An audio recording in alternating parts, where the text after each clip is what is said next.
Hopefully we can fix this all up. But we're gonna hop back in the game here so we can play now, and hopefully all our settings are back, and we're good to go. Apologize for that. We're trying some new stuff, and sometimes it doesn't always work out. Dragon taken now to the side of Vintage here. So 1-to-1 in dragons. And, gold currently sitting at about a little over 1,000 advantage here. So not a massive lead for Akuma, but certainly a meaningful one at this stage of the game still. Here, as it looks like Caitlyn finished up that in the edge. Now some item completions coming in for both sides. And now we're going to see Ezreal going the Iceborne Gauntlet route, which I don't know if I necessarily like. I mean, you have Gragas, who's very fed, but a lot of your damage is going to come from this Yasuo Gragas, and I feel like since Vintage isn't that tanky, it might be good, the Iceborne Gauntlet, but you know, I guess he's taking it for the lack of engage, but I really like to see that Triforce build, because your damage spike is just so much more powerful, and we're not going to see the Ezreal put out as much damage as we should in this game. This Caitlyn Morgana duo working on the turret now. Platings are down, and it looks like this turret will fall as well. So finally completing that first turret takedown. 15.5 minutes isn't, terrible, but it's certainly not the ideal situation for a Caitlyn Morgana to be in. You definitely want to get more platings out of that laning phase, but I think that you'll take that still as a decent win, especially considering the 3 kills the Caitlyn picked up. So they're pretty happy with their performance. And almost 10 CS in it there. Just a little bit lower. Right here. Oh, we get an ultimate play here in the mid lane. The keyboarder gonna get jumped on. It looks like double TP coming in here, and a knockup comes down the Chaperone. Now an exhaust from death on the keyboard. He's gonna flash away, call it forward, getting 3 cats, sub with a kill onto the Chaperone. Now Monkey Buddy coming in. They find the trap onto the sub. He has to flash back out. Indigo joining now. It looks like everyone is here. And the keyboarder going back in, trying to find the knockup. The Black Shield saves Monkey Buddy. Hook gonna land here onto the set, and to fall off the keyboarder, gonna find the kill onto the set, and a huge cast. Morgana gonna go down to Indigo. A huge play from Akuma coming in, supporting their mid laner. And a lot of that had to stem from that Set TP'd a second behind the Ornn. If Set TP'd first, which you can't really do in that situation, you gotta wait for the other person to TP, otherwise they're gonna cancel it. I'd have to look back to see where they were positioned at top, because I really wasn't watching it, but that delayed teleport really changed the outcome of that fight. I think if Set got in there first, we might have seen a completely different fight. Well, he's got the Triforce now, so that could be a big side lane matchup to look at there. If the Set is able to win that, that's another place of pressure there for Vintage, but we'll have to keep our eyes on that for sure. TP's down now for everyone, so no global plays available for either side. And Akuma looks like, they're really playing off this Yasuo quite well. The keyboarder has had some nice fights on his own, and now with the team looking good as well. So some of the potential worry you have for Akuma in their team fighting scenarios looks like they've got that under control here. They're looking really good so far. The gold lead a little bit greater now, about 2,500, but this is certainly not a crazy big lead here. Even with the Azir struggling in the mid lane, Vintage is still doing quite well, and this Caitlyn lead is huge. Maybe she can come up big in a fight coming soon.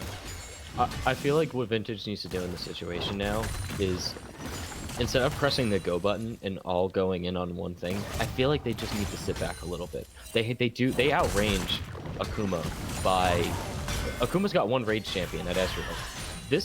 This Vintage team, although it is really hard engage, have great poke and great siege potential with this Caitlyn Azir, and Akuma doesn't really have... I mean, they do have really hard engage, but if you let the Caitlyn Azir sit down and whittle this team out, and just Morgana sits there and black shields them, making sure that everyone's safe, instead of hitting the go button on the ult, you might be able to whittle them down enough so that when you do hit the go button, you're actually getting the kills. Yeah, that's certainly the biggest concern, right? Is actually getting those kills. You got to convert those big engages into the kills. Otherwise, you just roll your cooldowns for nothing. But we've got Akuma looking for a play in the mid lane here. So flash in now. So this team misses the body slam and the cast. Okay. Well, that wasn't the greatest engage I've ever seen, but they get the tower for it. So you know, what's done is done, and the Chaperone had to use his flash, so not terrible. And Akuma now just walk over the dragon and ignore what their jungler just did. And if I'm Vintage right now, I take that trade. They got returned off of it. They might lose the dragon here, but it's only second dragon, and they're gonna give up the dragon, but they're gonna crack open this mid turret right back, which is really what this team needs to do to get this hard engaged team going. If you want to start getting picks in the mid lane, it's really hard with that mid tier 1 turret up, especially if you're going in ults, because if the enemy mid laner or AD carry, especially with Ezreal, just flashes or ease back behind that tier 1 turret, your engage is kind of over, and that's what we saw with that mid lane fight earlier. Orin was able to flash back and secure his side under that mid tier 1 turret, but now these engages, I feel like we're going to see a lot more hard engaged fights from Vi and Set now that tier 1 turret's gone. Yeah, certainly opening up the map can provide a big difference and a lot of opportunities potentially for you. We'll see if they're able to make that happen, but I definitely think that this Azir now with the Nashor's finish could potentially be a big boon for his team, despite him struggling so far and losing a flash there just a few moments ago. Perhaps he can become up big for his team, and added on with the Caitlyn damage, if they're able to play the fights right, certainly a world where Vintage Esports wins a fight for sure. The Vi going for not a high damage build here, didn't go for Warrior, went for Cinderhulk, and now some more resistances and a Sheen on. So pretty interesting build out of her. Going to be very, very tanky and still useful without ultimate, but not a lot of threat on the backline, especially with this Frozen Gauntlet on the Ezreal. Yeah, and with Baron up and no Dragon up right now, I almost want to see if they would take Azir and throw him bot lane for a little more CS to try to get him to kind of get that easier solo lane farm over this Yasuo, put him up against the Ornn. Because he's kind of getting bullied in this mid lane, and if he matched up against Ornn, he would get a lot more CS in that matchup. And there's really no objective to fight because it's 21 minutes. I don't necessarily see a team getting Baron. Well, here we got a collapse on a sub in the side lane here. Not really get called before it got off. It was a good ultimate there from CP3. Gonna deny the sub, the recast on his. As Chaperone, the hook gonna miss from Bobby. And it looks like the sub gets away. So disengages everywhere, but Akuma will get the turret on this top side. So well done there. But no meaningful exchange of kills or anything there. Just the top lane turret going down, which in outer 20 minutes not the craziest thing here. CP3 now, he's in a bit of trouble. Flashing away, Mouse Dixie with the body slam down onto him. And, well, gonna get the kill as well. Mouse Dixie grabs that one. Nicely done there. And Indio will clear the ward, but looks like Akuma come out on top after that play. And Set just pushed up too much. You know, he was caught out of position right there. We saw Vintage focus a lot down in the bot lane right there. They thought they could get that solo or 2v1 onto Ornn, but it's Ornn. He's got Sunfire Cape. You're not killing this guy unless you got four members right there. If they had sent Vi and maybe the bot lane up until top and just let the Set clear out the wave, I don't think you lose tier 1 top tower right there. I think you're able to match them. A binding gonna land, but looks like it's just more annoyance than anything else from Mouse Dixie, as the ward will stay in that tri-brush, although the control ward's gone, as we get a quick pause. So we will move over just to make sure no one's got their eyes on the map there. But it doesn't seem like a crazy, volatile point in the game here. As you said, there's not too many objectives right now that are super impactful. We don't have Soul for at least another 7-8 minutes or so, and Baron's up, but I don't think either team really has a chance at doing it rather quickly here. So what do you think the next moves are? Do we just play for this next dragon, or do we try and focus on setting up Baron? What's the goal right now for both these sides? I think Vintage is slipping further and further behind, where we saw Vi and Set try to go for that 2v1 onto Ornn, which 5 minutes ago they would have got that kill. But now that Ornn's level 14, he's got 2 upgraded items. You're not going to kill him, and you need to look for these picks with the Vi and the Set, but who do you pick off? Are you going to pick off the Ornn? He's just going to tank through it. Are you going to go for the Ezreal? Well, he's going to E and get Thresh Lantern out of there. they need to get these picks in positions that favor them, and sending top jungle to go against Ornn isn't a favorable position for them. I want to see them get creative with these engages and get creative with these picks, because right now in a 5v5 they lose. They're gonna lose dragon control. They're gonna lose baron control. Ezreal's gonna poke them out.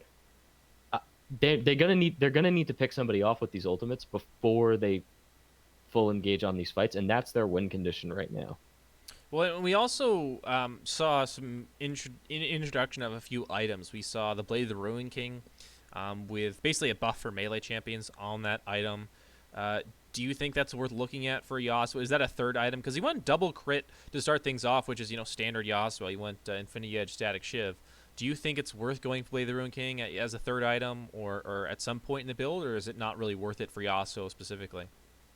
I think Blade of the Ruin King's fine. He's so far ahead right now that if he went Guardian's Angel, I think the game's over. You have two full engage ultimates where if you engage onto Yasuo and pop his GA, you know, he's not going to die. He's going to come back up, and then you're going to be able to reset the knock up, and he's going to get his ult and get out of there. So if I want to see him pick up a GA here. I think the Blade of the Ruin King is also a great buy if you want to keep up your consistent damage. But either one of those choices, I want to see from them.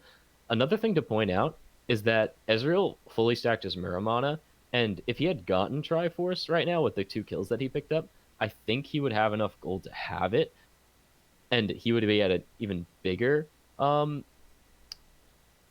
spike. But now Ezreal's pretty much on par with Caitlyn, and that's dangerous to see when you had a 3-0 Caitlyn in lane. Their win condition in the early game was bot lane because the bot lane was rolling over this Ezreal Thresh, but now the Ezreal's pretty much matched up gold to the Caitlyn. It's looking really hard for Vintage. Yeah, Ezreal's down about 400 gold. Or excuse me, my math's bad. No, 400. Okay. He's down about 400 gold, and he would have money for Triforce, so definitely think that that's something worth looking at for sure, you know, in hindsight after this game. But, you know, the armor here is pretty big. You know, the Vine set don't really have a ton of threat onto him in terms of one rotation, so there's some argument to be made for that for both builds, I think, for sure. But the Triforce that poke would really force the side of Vintage off any play, really, around the objectives. So definitely interesting to look at, perhaps, for Akuma in the post-game here. And, you know, looking at the Caitlyn, she is still up, you know, gold on Ezreal. The Yasuo as well. She's actually, right now, the most gold in the game, unless my eyes deceive me, which I don't think they do. So that's still a very, very powerful Caitlyn. And you look at, like, across the board, like, oh my goodness, how strong Yasuo Ezreal's. The Caitlyn's actually several hundred gold up on them, so there's still plenty of potential for her to have a massive fight. And the Azir with Nashers, you know, can at least put out some damage. So I think a team fight's very, very possible to win here, but finding that right team fight is going to be the tricky part here for Vintage. Is there anything that they need to do in the next couple minutes to really secure a potential for a team fight or potential to contest an objective at all? Yeah, they need to kill Yasuo. If they get Yasuo off the board, they can win the team fight.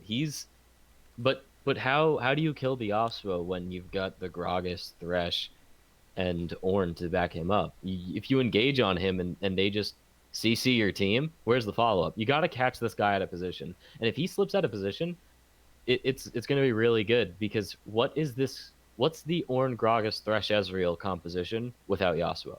It's Ezreal poking your team down and Ornn full engage, but then the Azir is just going to rip through everybody. And I think that's what we've seen a lot of the time, is the Vintage side is winning these team fights up until the Yasuo gets his free reign, up until the Gragas ult comes through, and now Yasuo's got free 1v1s wherever he goes. It's the Yasuo Gragas is such a good composition against teams that want to go all in, because they just split up your team, and that's exactly what's happening. All right. Well, we'll take a short break here because it looks like they're not going to be able to quickly resolve this pause here. So we'll be back in just a couple minutes, hopefully. Stick around, and hopefully we'll see the conclusion to this game. But it looks like they're having a few more difficulties. There was a little notification on the client saying there were some internet difficulties. So hopefully we get those resolved and we'll be back in a few minutes. But stick around. We got more Vintage Gaming versus Akuma Sabers coming up.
All right, and we're back. The internet fixed itself, I guess. I don't know what happened. Someone said the router is coughing was one of the explanation of the issue, which does not sound good. Stay safe, kids. Don't get corona. And apparently his router did, so hopefully it's not contagious.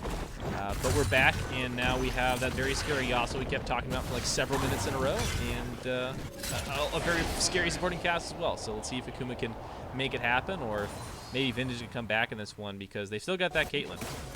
This is the time they need to kill the Yasuo right here, but there's a very far up. very placed very well right in that bush. Like if they're gonna send Yasuo to 1v2 this bot lane, then this is the time that Vintage needs to play around. I don't think Vi should have been the one to kill that pink ward. I don't think you want to show Vi in that situation, but they as we said before, they need to kill the Yasuo for them to get a foot back in this game. Yeah, he was playing with fire a little bit. He walked pretty far up there. Is Bobby gonna come in with a hook here on the blob? And he's gonna get away. Okay. Oh no! Has to flash out on the cast. Now Stixie with a cast from downtown almost got it. Good flash away from blob, and he'll be okay. But that's a pretty big cooldown to be down as a jungler, especially with the dragon spawning and Baron already being up. As Bobby looking again for another invade. Perhaps he can make it happen, but will not go for it this time. He's just going to head back to the Dragon. Yeah, this is just Dragon for Akuma right here. I don't know if Vi needed to flash there. I think he would have survived the damage from the knockup, and I don't think the Grog Assault would have pushed him backwards. But now we see a third Dragon for coming out for Akuma. This is really dangerous. We're getting to dangerous territory for Akuma. I don't know if Vintage has a comeback scenario in this game if they don't kill this Yasuo or pressure other lanes really hard. Well, it's better safe than sorry, you know. Sometimes you don't flash that and you die, so Blob's playing it safe there. He's just a blob, man. Don't tell him that stuff, but your Blob, he's on the Baron. He's sub found out, it looks like. Well, hold on. I'm pretty sure he saw them on it, yeah. Akuma does not see this until Orange uses it right there, and I don't know why they're not rotating over to this. Maybe Orange is going to try to ult it, but if they get the Baron... No.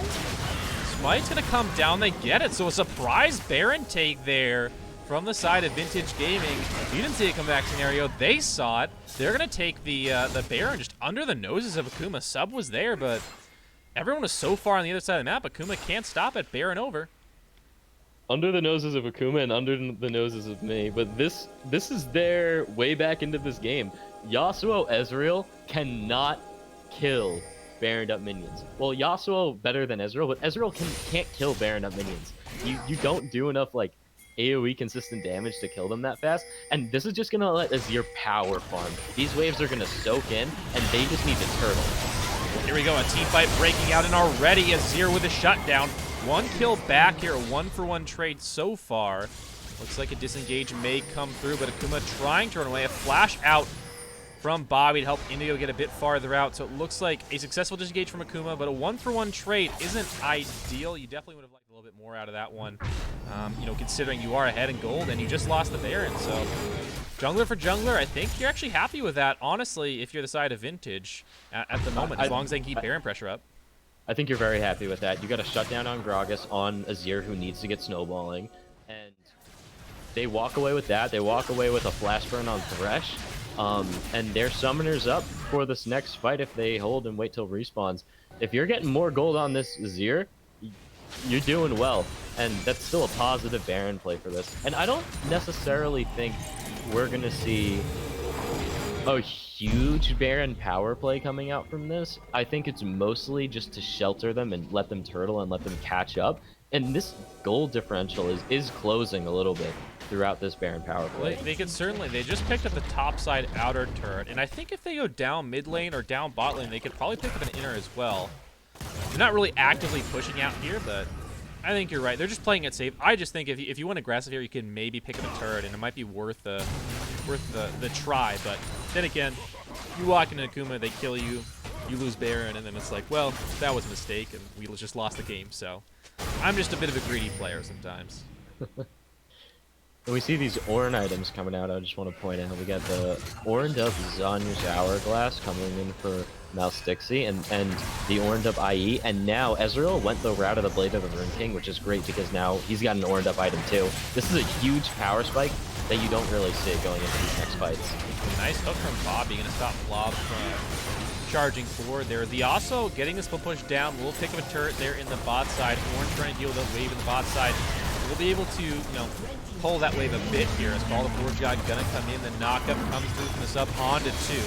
Now from the backside, oh my god, he found a kill already. Now Dixie under a lot of pressure, gonna use the zonies to buy a bit of time. It looks like Akuma have already won this fight. How many can they get at the end of this one? Blob able to charge away. Looks like he'll make it out, but 3 dead on the side of Vintage Gaming, and that Baron push certainly stopped dead in his tracks. So, well, there's good and bad from that. The good part is, well, you got their inhibitor tower, and Dragon's not up, but you lost 3 of your members because you thought going in when Yasuo was top lane, they spent a little too much time there. They thought they could press their advantages with Yasuo top, and oh, we just missed a kill down bottom too. While that was happening, Blob just got killed on Krugs as we were watching the replay. Got a little bit too greedy, wanting to pick up an item before he backed, and down he goes. So it doesn't really matter because he's not really worth much gold, and they don't get anything off that, but it is an extra kill that Akuma picks up here. But now... we reached 29 minutes, and this lead is massive. I mean, I think if you get... You just play for Soul, right? It's up in a couple seconds.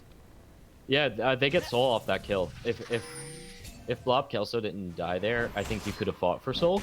But now Akuma gets that Soul, and when we did see a slight win condition for Vintage come back, they just stayed a little too much. They saw how Gragas and Ezreal were topside, and they just got flanked. And Gragas has enough damage where you don't even need Ezreal, you don't even need Yasuo there. So now they're gonna pick up this Soul, and they might run away with it. Yeah, so Soul over. They also got 3 Cloud Drakes, so the ultimate cooldowns from Keyboarder are going to be insanely low, especially, the rest of the team as well. Going to be incredibly low now, and that's a big opportunity, right? You can just toss out casks whenever you want to and just, like, look for an engage. If you don't get it, fine. It's, like, a super low cooldown now. And it looks like, a little bit of, a couple shots from the Caitlyn to come in onto Indigo, but he quickly heals that one back up here as some topside vision being played around for it. Looks like maybe an engage coming through. Here it goes. And it looks like they found Mouse Dixie. Zony's going to come out here. Redemption being put down. He's going to get taken out before that comes through, though. And looks like the team from Akuma's a bit split up. Here comes the sub in. Indigo is zoned away from this entire fight. Good hook from Bobby going to find Blob Kelso. And Indigo's coming on the backside, but he can take a lot of damage, and down he goes. Oh my goodness, Caitlyn putting out massive damage here. Now Bobby going to pick up a kill onto CP3. Keyboarder just barely able to dodge out of range. No, he's not. Shut down. Oh my goodness, a huge shutdown for the support there. And now it looks like Sub, the only one left for the side of Akuma. I don't think he's going to make it out of here alive. Monkey Buddy trying to go over, finds the Blast Cone. Sub, though, has no way of getting out here, but maybe he can find the damage back as now Morgana on the other side going to grab the bind. It looks like Monkey Buddy going to take him out with the help from his support. Team fight win over for the side of Vintage Gaming. Don't know how that one came through, but Akuma just throw away their lead. Now, what a great binding to come out from Morgana at the end of that fight. But so you pick off the Gragas there, and now you got to get more creative with your Yasuo knockups. And I don't think Yasuo ulted that fight, and that's a huge problem. You spread the team fight out, but Gragas is what's gonna spread them out in the way where you're not going to have Morgana and Caitlyn grouped up together, or Vi and Caitlyn grouped up together, solo killing your Ezreal in the backline. Like, I think that was just poor position. Akuma thought they had the collapse on them, but their jungler was picked off. And that's half the engage coming out for the Yasuo is already gone. Vintage got really lucky in that fight with the way things turned out. If Caitlyn and Vi were on the other side of the river, they were dead. And that would have been a huge fight as well. I think Akuma, if they get that fight, that may be a game-ending fight, right? If they get that in their favor instead of the other way around, that could have been a huge opening. But continuing to stay alive, a huge Baron taken from Vintage to start off that mid-game section. And we're able to sort of stave off the push of Akuma. And now with this second variant, if Akuma can secure this, that's a big swing for them. As another hook over the wall from Bobby, well, they're not going to follow up on it. Black Shield came down on the Blob Kelso. These junglers got to play really careful. If they're getting picked off, it could be the game. Because this next Baron could really solidify. Because if Vintage gets this next Baron, there's a hole in Akuma's base. Well, Akuma's on the Baron right now. Looks like they've started it up here. Down to about half health.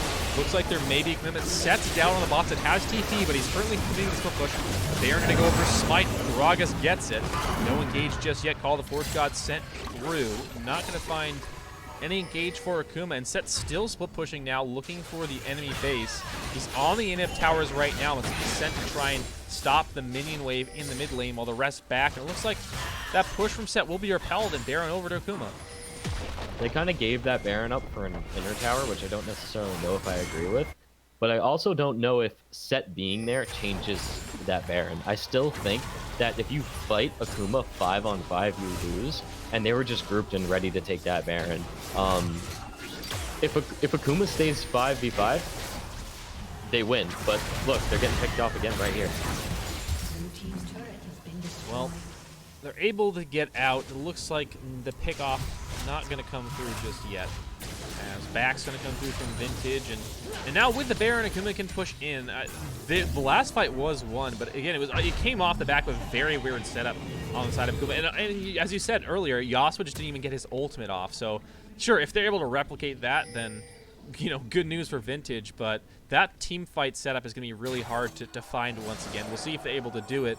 The set is pretty massive here. You can soak up a lot of damage and buy a lot of time, but this team fight, if assuming they set it up correctly, Akuma, I feel like, should win it, especially with that Cloud Soul they have. I think we just gotta watch out for Mouse Dixie's positioning. He does have the Zanyas, which is great, but... Well, the sub gonna get jumped on here from Blob Kelso, but he's actually taking more damage from the minions than sub is taking from him, so not the greatest of engages. Now they're down the Vi ultimate, so not able to pull that out in the next team fight. Here as a mid lane minions coming through, and it looks like Akuma pushing with 4 there as the sub gonna work on the inner turret in the bot side. Good shift away from Indigo, not gonna get bound up, and they're just going to walk back out. So nice macro so far from Akuma, trying to push and fraud. Vintage overreacting a little bit towards the bot side. And Vintage gets caught doing it again. You want to be able to kill this Orange solo by himself, but you have a bot. Blob Kelso has the Black Shield. Gonna get hit here. Massive cask, and the follow-up Blast Breath is massive as well. Sub tanking up turret right now. Monkey Buddy, he's gonna go down. It looks like it may be all over from here. Chaperone trying to cut it away, but it's not enough. CP3, the last one alive here on the side of Vintage, but that's gonna be a clean ace, and that might be the end of the game. Yeah, that's the game right here. But just a beautiful engage from Mouse Dixie. He did give Vintage a way back in the game earlier with getting picked, but he makes up for it right there. Beautiful engage by the Gragas Yasuo, and we saw them just run away with this game. Clean team fight to end that one. They didn't get the call the Forge God off, actually. It was the cats that did it there. The Gragas comes through big that time around, gonna win his team, or at least set up the winning team fight for his team. Can't put it all on him. The Yasuo did do a great job down there, and really nice play there out of Akuma after a really rough team fight prior, which gave over a massive advantage back to Vintage. And, good macro. That Sneak Baron was fantastic, but in the end, just not enough. Akuma just came through too many times in those 4v4, 5v5 team fights. Yeah, Vintage did a good job of trying to find their way back in after Akuma kind of won the mid game. Well, definitely won the mid game, but kind of almost won the early game as well. And they did really do a great job. I think the Vi pick was not bad. The Vi player is really good. I think the champion right now is just a little weak. And as you could see, like, Vi couldn't even 2v1 this Ornn in the bot lane. When Ornn was solo pushing, you just couldn't kill him, and that was a huge problem. Yeah, well, at the end of the game there, the Baron minions were doing more damage to the Vi than they were, than the Ornn was actually taking from the enemy team. So that's definitely a concerning sign. But any closing notes on this one? I mean, obviously a great macro play to sneak out that Baron from Vintage, but where do you think this game went wrong for them? And what do you think, propelled Akuma to victory? I think a lot of it had to do with Bobby's early game roams up to the mid lane were really good, and they caught Azir out of position, time and time again. I would have liked to see more of Morgana roaming. I think the bot lane didn't push its advantages as much as it should have. We saw a time where they had really deep wards in the enemy jungle, but they just weren't at the right time. As we said before, they were, when Dragon was down, they had the pressure on. They had first Dragon, but then they lost Dragon control super early after that, and I think that's kind of what stopped the snowball of the Vi. Yeah, well, we'll take a short break here. We'll see if they go back to that Vi and try and make that pick work. Had a good early game, but we'll be back in a couple of seconds here, so stick around, and Vintage versus Akuma, game number 2 coming at you soon.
And we are back, ladies and gentlemen. Here we got Akuma versus Vintage Gaming. Game number 2. Akuma up 1-0 now on the blue side.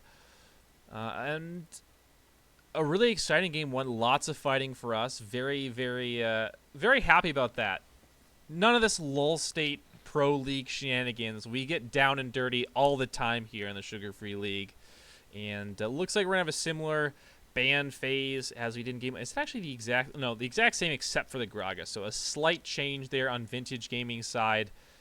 Oh no, maybe the Ornn as well. They were hovering the Mordekaiser, so I thought they were going to go for it. But actually 2 changes on Vintage Gaming sides, while Akuma's sticking to their 3 bans. And now Akuma on the first pick here. But Gragas, Ornn, obviously a major part of Akuma's team compositions last game. We'll see if they, try and play a similar style or just go away from it now they don't have that Gragas Ornn. But Thresh first pick out, now Vintage ready to respond. And I really like the Ornn Gragas ban. Throw Akuma on a different composition completely. You know they're not going to pick up Yasuo now. If they still do, great for them.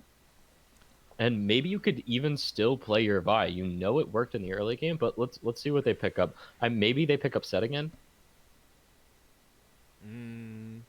Nope, Maokai. They're gonna grab the Maokai instead. Is this top lane Maokai? I saw it played in the jungle, support. So, what are your thoughts? Where's this going? I think it's a little bit of a flex pick right here. I think it's definitely. I think either support or top are the best. I think top is the best right now. I don't really know if I like the blind pick Maokai. I guess it's a safe lane, and the Elise getting locked in too is a really good aggressive jungle pick, and I like this a lot because Elise does a lot better at picking out champions than Vi does because you don't need to go all in. Well, Ezreal being hovered for the second game here. We'll see if Akuma go back to that one. Vintage Gaming with a Maokai Elise. So Elise was, I believe it was banned. Was it banned away? I think it was banned away in the second rotation of game number 1, if I remember correctly. Yes, it was banned in second rotation. Yeah, so banned in second rotation. So they're gonna take the Elise now instead. But the same bot lane for Akuma, so they don't get the same same main composition, main core of their composition, but they go back to that bot lane, which lost to the Caitlyn Morgana, but really held on, and that's kind of all you're asking of them, I guess, in game number 1 against that duo here. So Vintage have the opportunity to try and go back to that one. You'd assume that it would just get banned away here in the second rotation, but if they want to pick up the Caitlyn here or Morgana, they certainly could. But Sejuani for Akuma, not the same as Gragas, but still offers a lot of team fight impact and engage, which is really, I think, what Akuma are looking for in that jungle position. Yeah, I like the Sejuani pick. They could actually still go Yasuo with this. A Vayne getting locked in for Vintage is really ballsy into this team, but I think it's honestly a really good pick. If they do scale against Sejuani, Vayne just rips Sejuani to shred, which means Akuma can't really go for a tank top lane. I mean, they can, of course, but Vayne's going to outscale, and this is the scaling that they needed last game that they have now. Yeah, this Vayne, one of those boomer bust type champions, not necessarily because of you either get ahead or you don't. There are champions like that. Like Elise is a good example of a champion where feast or famine, boomer bust, where you just either get ahead and do well or you don't. Vayne's one of those champions where you either are playing Vayne spotting or you're really impressed by what they're doing. It's one of those champions where it either works or it doesn't here. It's tough to dodge all those big CC things, right, from the Thresh and Sejuani, but they are all skill shots, so they are all dodgeable. I mean, there's potential for Vayne here, so much potential, but there's also potential for it to not go so well, so we'll see if Vintage are able to make that one work. I mean, Monkey Buddy had a great game on the Caitlyn, but can he replicate that with the Vayne? I don't know. But he certainly was their best player in game number 1, so why not give him the opportunity to hard carry here? And now, for Vintage, I kind of want to see an Azir pick, or I want to see them ban Azir outright here, because Azir and Vayne are really good together, and a Pantheon ban coming out is a little bit surprising. But if Vintage picks up Azir again throughout this comp, then you have this similar comp to last game minus the Caitlyn and minus the set, but you still have the pick support, pick jungle, but you have better scaling with your your Maokai and Vayne. You have a real full tank with the Maokai, and now you have this. Oh wow, a set being picked up too. So it looks like it's gonna be Maokai Vayne bot lane possibly. Yeah, I mean, I've seen Maokai support with the Emacs. You know, the what are they called? I always forget the names of those little things. They run out of The the brush. sapling. Yeah, the saplings. Thank you. The saplings that run out of the brush, and you just go AP. You go like this spell, well, the new spell thieves basically, and you go Leandries first sometimes, and then you just like spam the saplings, and then in team fights you just do all your damage and die, and CC obviously. I've seen that being played, but I've also seen set support played, so there's still a lot of question marks, I think, for me. I think the most likely scenario is Maokai support and set top, but who knows if Renekton really changes that for Akuma, which they're going to grab. And now looking for the mid lane pick, I mean, LeBlanc's still available. She's a good blind pick, but they're going to go with Syndra, who's another decent blind pick as well, and gives you a lot of AP, which they definitely need with the Renekton. Because, you know, Sejuani and Ezreal do a little bit of magic damage, but I really think you need the AP mid laner here to make sure you don't get armor stacked against you, especially with this set. And Maokai could potentially go tank as well. Syndra's actually my favorite mage in this meta right now, but I don't know if it's my favorite in this team comp. I think Elise Repel doesn't cancel the ult, so you do have really good kill potential on Elise and Vayne, but you don't with Set and Maokai. And this Echo getting locked in throws that in there as well. You just don't have the kill potential on Set, Maokai, or Echo.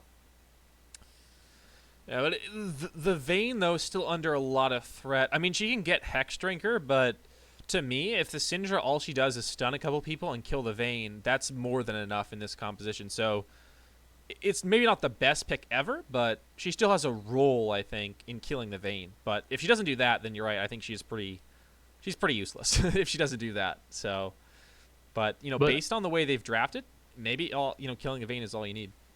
But maybe we'll see Frozen Syndra come out with the water gun, the Super Soaker, as we like to call it. Mm-hmm. I think that would be really good for this composition because you kind of lock down the mobility of the Elise Vayne in the set when you're able to like slow the entire team down. That might be really good to get your Renekton and Sejuani to engage and get into these team fights. But we'll see. I hope Ezreal doesn't build Iceborne Gauntlet this game because his team doesn't have the damage they did last game. Well, and you also look at the enemy team, though. I mean, Iceborne Gauntlet, yeah, less damage, but you're talking about the slows here. Like, if you're able to get a lot of CC down as the Syndra, getting those slows, like, the set just kind of has to run at you. The Vayne is very slow. In terms of hopping on it. She doesn't have like a long range dash is what I'm trying to say. She actually runs fast, but she doesn't have a long range dash where she can easily get in. The tumble, it doesn't go that far, and her auto attack range is really long, really short rather. So this team from Vintage, well, we talked about last game, Ezreal's the only range champion for Akuma. Well, it's the opposite way now for Vintage, and Vayne is a way lower range than Ezreal is. So Vintage has to dive on the backline of Akuma for sure. Otherwise, like how do they team fight? I mean, they don't. So I think that the Syndra Ezreal pick may become huge if they can kite these fights out, especially with the disengage from Thresh Sejuani. I think that the Syndra pick may end up being a bit more useful than perhaps we were expecting based on earlier assumptions, because she's able to push people back and stun people and maybe slow them as well. Yeah, and that's why I want to see the Frozen Syndra come out, because then you don't have the burst damage to kill a lot of these guys, but you're gonna zone Set to the point where he can't fully engage. You know what I mean? Like that's why Syndra is one of my favorite champions in this meta, because although you are a burst mage, your zoning potential is also insane, because you just scatter your balls everywhere and you can stun multiple champions at once, and if the Syndra is good enough. Well, that's not a sentence you hear every day. Scatter your balls everywhere. But certainly very apt to describe what Syndra is trying to do in these team fights coming up for sure. And Akuma, they go with the Syndra pick. You said it's one of your favorite mages, not your favorite pick in team out. What was the alternative for you in terms of the mid lane mage pick here that Akuma we're always going to go for usually this mid lane mage in this situation? But what was your alternative for that? I think you can pick up maybe an Orianna here. I think an Orianna would play very well. You have a lot of, like, Thresh can bring the ball in, Sejuani brings the ball in, Renekton brings the ball in, and it's very safe if you're still playing that, like, wait for your Ezreal to scale up. I really like Orianna there. You know, there's not many... you need high damage right now if you're Akuma, because if your Renekton doesn't snowball ahead, your damage is Ezreal and Syndra. So you kind of need high damage in the mid lane, and Syndra is high damage. So I think it's a great pick. I am worried about Vintage picking up the set again, though, because they had trouble finding really good set ultimates last time. They didn't really have, like, a time where they set ulted Ornn into the entire enemy team and they did full damage. They didn't really get the most out of set, so I'm surprised they picked him up again, especially getting counterpicked by this Renekton. That's the lane I'm really looking forward to, because where we didn't see a lot of fights 1v1 last time, we're going to see a ton more this time. Yeah, you certainly would expect that, based on the top laners picked and Echo as well. You know, he's definitely a champion that wants to jump on that, but I am excited for a much more active early game, I feel like. At least on the side of Vintage, it seems like they are much more set up to really pressure in the early game. I mean, Vi definitely did some of that, but now that you have an Elise, now that you have an Echo set, like, the champions that really want to go early on, it seems like they may be even more committed to that early game aggression, which worked out pretty well last game. I mean, they didn't get kills early on, but they blew 2 flashes, and then, like, 8 minutes in, they got the kills, or 6 minutes in, or whatever it was. So I'm excited to see this early game once again. And maybe, you know, Blob Kelso can come up big once again, because I think Vintage really need that good start to get things going. Otherwise, the mid game, I feel, is really strong for Akuma. When you're sitting in a power, like Vayne, you know, is waiting for that Rage Blade, she's kind of in a power trough, and Ezreal's on 2 items, and Syndra's strong, and Renekton's strong. That's kind of the stage of the game I'm worried about for Vintage. So that early game lead could be really big to bridge the gap, and you know, always Maokai in the bot lane. Just hilarious to see all the saplings running around. That's going to be annoying as hell to lane against, I know. I think it's really good, because Maokai has the potential to, like, kind of back up Ezreal Thresh and Vayne, and just kind of let Vayne solo farm. But as you said, I think this composition that Vintage drafted is a lot more their play style than the last composition they drafted, where you have a mid laner who's now going to be able to roam with your jungler who gets ahead early game and go for those, like, super fun, like, mid jungle picks, which I hope to see with an Echo, which they couldn't really do last game because they had Azir Yasuo, and the Azir wasn't pressing the advantage as much as we thought he was going to be. And also Bobby on this Thresh was just doing a really good job of roaming up there, and I think we're going to see a lot more of that this time, but I hope Echo can kind of match that. Well, I think Echo certainly can. It seems like that champion is way better designed to do that for sure. And Echo, I think, you know, is in a better situation to be okay in this matchup. I mean, he's just, you know, compared to the Azir, when you get put behind the Azir like that, in the way that matchup went in game number 1, the Chaperone was never really in a situation to stabilize that game and feel a bit better about the situation he was in, because he just fell behind early and was never able to really right the ship, so to speak. But now the Echo get a bit more proactive. Maybe the Chaperone can make something happen. And, you know, Monkey Buddy, he had a great game number 1. He's got to just, you know, continue to do what he's doing. But Akuma looked good. This composition not as strong as game number 1, but, you know, certainly they can still make it work and still have those great team fights. But I think the roles in the team fights have been switched a little bit here, considering that Akuma has way more range and disengage now with the Thresh, the Sejuani, and Syndra and Ezreal being the 2 range champions, whereas on the other side it's 4 melee champions and a Vayne. So the roles the team has really been swapped. We'll see if the 2 teams can play the other roles here. We'll take a quick break, be back for game number 2 in just a second here. Akuma up 1-0 over Vintage Gaming, and we'll get underway shortly.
welcome back, ladies and gentlemen. We are here, game number 2. Akuma up 1-0 over Vintage, and on the Blues side now, a much different draft than we had in game number 1, but Akuma, you know, looking poised to take this series 2-0. They've been historically one of our best teams in the Sugar Free League, and looking to start off this season on the right foot here. Vintage coming out and put up a great fight in game number 1, but just a few too many good fights from Akuma, despite good macro from the side of Vintage. Akuma just too good in those team fights, and we're able to take that game win now, up 1-0, and maybe Blob Kelso can get them off to a good start here on this Elise. Yeah, that's the thing I'm nervous about. They're playing a very similar composition, but I think it has more room for growth. I think the Elise is a lot better than the Vi. I think the Vi was a nice pick to, you know, try to get it out, catch them off guard. Game 1, but now you have this Elise, which is still not the best late game scaling champion, but you're gonna have a lot better pick potential because you're not gonna have to pull invade. And the Cocoon is just such a strong ability, especially with this Echo in the mid. I want to see this Echo Elise combo do what the Gragas Yasuo combo did last game. I didn't know Elise scaled at all. I just thought she just stayed as strong as she was at level 3. I didn't know that she actually got better as the game went on, but apparently she does, so that's something new here. Looks like red buff start for the Sejuani, and then we get a blue for Elise into her Gromp. Sejuani heading topside. So a pretty similar start to the side of the map, but now changing it up here. Double buffs for Mouse Dixie off the bat here on his blue. Yeah, this is gonna kind of stop what happened to him last time, where he lost both scuttles really early. Now he'll be able to get the topside scuttle if he sticks around for it, and maybe gank topside early too, because we do see the set pushing in this Renekton heavy. But let's see what happens. Elise is making her way up top as well. Well, Elise with 3 camps on the bot side. She's level 3. Actually went for Conquer on the Elise, which is not the rune I would have expected. Probably we thought like more electrocute kind of thing, but gonna go for the Conqueror this time around. Obviously Aftershock on Sejuani. No Trundle, she doesn't have to worry about that. Doesn't need to go like blue or anything, so just goes for standard Aftershock. But now it's coming in for a gank sub, able to dodge out on the Haymaker. Big damage coming through. CB3 flashing forward, and now looks like he knows what's wrong. He's got a Sejuani here on the top side. Now he's trying to finish off his kill, and we'll get his first blood over here. Now Bobby in trouble, flashing away in the bot side. Kill gonna go down, and that'll be a big turnaround there in the bot side, getting this Vayne off on the right foot. But first blood on the top side, and an immediate kill back in the bot lane. And it's similar to what we had last game. We have Set a little caught out of position, getting ganked, but Monkey Bobby popping off again. Monkey Buddy popping off again, and this is what I want to see. This Vayne is going to snowball. He has the best way of getting these early advantages on these champions, and I think that he's in a position where he can hyper carry now if he gets the same lead he did last game. Quick gank in the mid lane there by Blob Kelso. Threw a Cocoon in, not going to find it. And now we go back to topside. A Cull purchase for Renekton and a Longsword on the other side for CP3. So the Renekton definitely looking to rush to that second item and really try and get a big spike. That could be big for sure. If he can get that advantage over Set in the side lane, that'd be massive. So trying to play the economy game a little bit here. Especially considering he got bailed out there by his jungler early on in that 1v1. And now looking towards bot side, Vayne with a kill. Hasn't backed yet, but that's a scary champion to get going. Yeah, I don't know necessarily if I like the cold buy by Renekton. I think it's good because you're looking to press your advantage hard on the 2-item spike, but you're not going to have as much lane pressure. And we did see the Set bully this Renekton. The Set's going to be able to continue that if he gets like these next couple of full waves. He's going to be on par to still pressure early. We've got, speaking of pressure early game, we got double jungle here, and now Cocoon gonna land onto Bobby, gonna find the hook onto the Vayne, but he's gonna be able to tumble away. Cutting away is Monkey Buddy, double kill for the Elise, and now TP in from the Echo, hops on Indigo. He's out of mana, but able to shift away the last of it. And now it's a huge play bot side. Doesn't get a second kill onto the Vayne, but a massive play by the Elise, reading that enemy Sejuani like a book. Now it's like he completely shut down on that one. Massive play, and now maybe even look for the dragon as well. Yeah, Akuma, they thought they had their gank, but Bob Kelso was there first, you know, and he kind of even counter ganked his own gank where he was there. They thresh lanterned in Sejuani, but Bob Kelso was there, and when you get hit by a cocoon, you're dead. You're getting that full burst damage off by Elise, and then Monkey Buddy just playing these fights so great. Like, he is such a great AD carry. You know, this Vayne is getting ahead the same way that he was getting ahead on Caitlyn, but he's just gonna run away with it. Yeah, 1-0-2 now. A pretty nice gold lead there, 400. As we get what? Okay, not sure what's going on over there, but CP3 in a bit of trouble in the top side. Malstixi gonna find another play there, and Sub gonna get the kill this time around. So nice helping out his buddy. I think our caster friend had some issues with a smoke alarm or something. So hopefully he'll be back in a second. But in the meantime, Malstixi with a second successful gank in the top side, really doing good work there. The Sub, you know, a bright spot for this Akuma side, but obviously bot lane not going so great. 2 deaths already on that Thresh, the counter gank. So maybe Akuma could leverage the power on the top side, but yeah, that Vayne going to be very, very scary here, as the mid lane has mostly been even so far, besides that one global play from the Chaperone TPing down bot side, but didn't even get an assist for that. I feel like Set in the top lane needs to let the whip shove into him more. He's shoving up so much, and he's just getting caught out over and over again. Now this Renekton's going to be able to bully him time and time again, and it's making the Cole worth it. It's the Ascension method. You just keep pushing and keep dying until something good happens. Yeah, you just keep pushing, and you know, the jungler's top side, so he can't gank bot lane, so Vayne's getting free farm. Exactly. It's just honestly, it's a mental battle more than it is any type of like real gameplay. It's just, I will outlast you. You know, you keep bashing your head against the wall, I'm gonna do it too, and I will just eventually somehow break through. That's the method to his madness right now. And all the skill advantage on the side of Vintage, they still... Well, hold on, we get a play bot side. Already the Thresh caught out, finds the hook onto the Vayne, and this time the kill gonna go over to the Maokai actually, but another successful gank in the bot side, and 3 deaths now onto the Thresh here. Blob Kelsey gonna be attempted to be ward away anyway, as Indio comes in. He's going to find the kill. Big shutdown there, unless he's going to flash into the wall. Chaperone, though, he's going to follow with the phase dive. That's a kill over to the Echo. Nice roam there. The Sejuani helps get a kill back for the Ezreal, but still, 2 for 1 overall. And that's what we wanted to see from the Chaperone. That's a kill you don't get if you're playing this year. But Ezreal's so mobile, I mean, not Ezreal, Echo's so mobile that you get those kills. Yeah, and now... take a look at the replay. Bobby going down once again. I mean, this Vayne isn't picking up the kills. I mean, that's the one concern to me, right? The Elise gets it.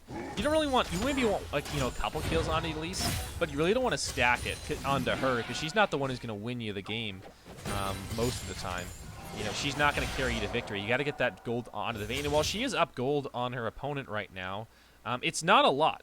If you look at the Ezreal versus the Vayne here, you really need the kills onto her in order to make this advantage a big one.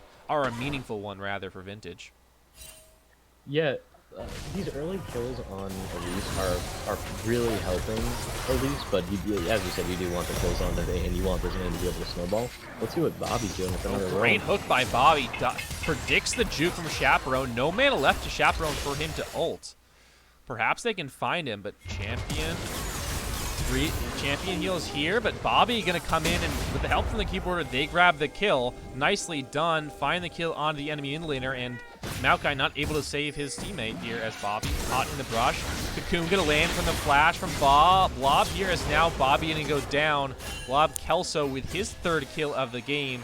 They're not able to stop him, his roam, but get him on the way back. And Echo actually died with ult up there. I'm not sure if he didn't have mana for it. Oh, he didn't have mana for it there? Yeah, you know, it's a shame. When you E to try to get out of it, and then you wind up killing yourself because you can't ult away from it, but I don't even know if ulting away from it would have saved him.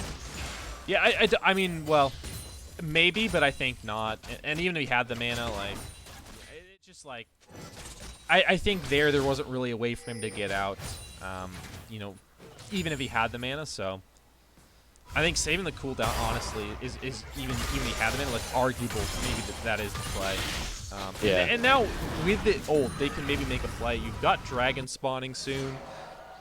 You've got Rift spawn, or Rift is already gone, but you've got potential for a Rift or Rift denial play. Like he can roam over and stop the Renekton from doing something.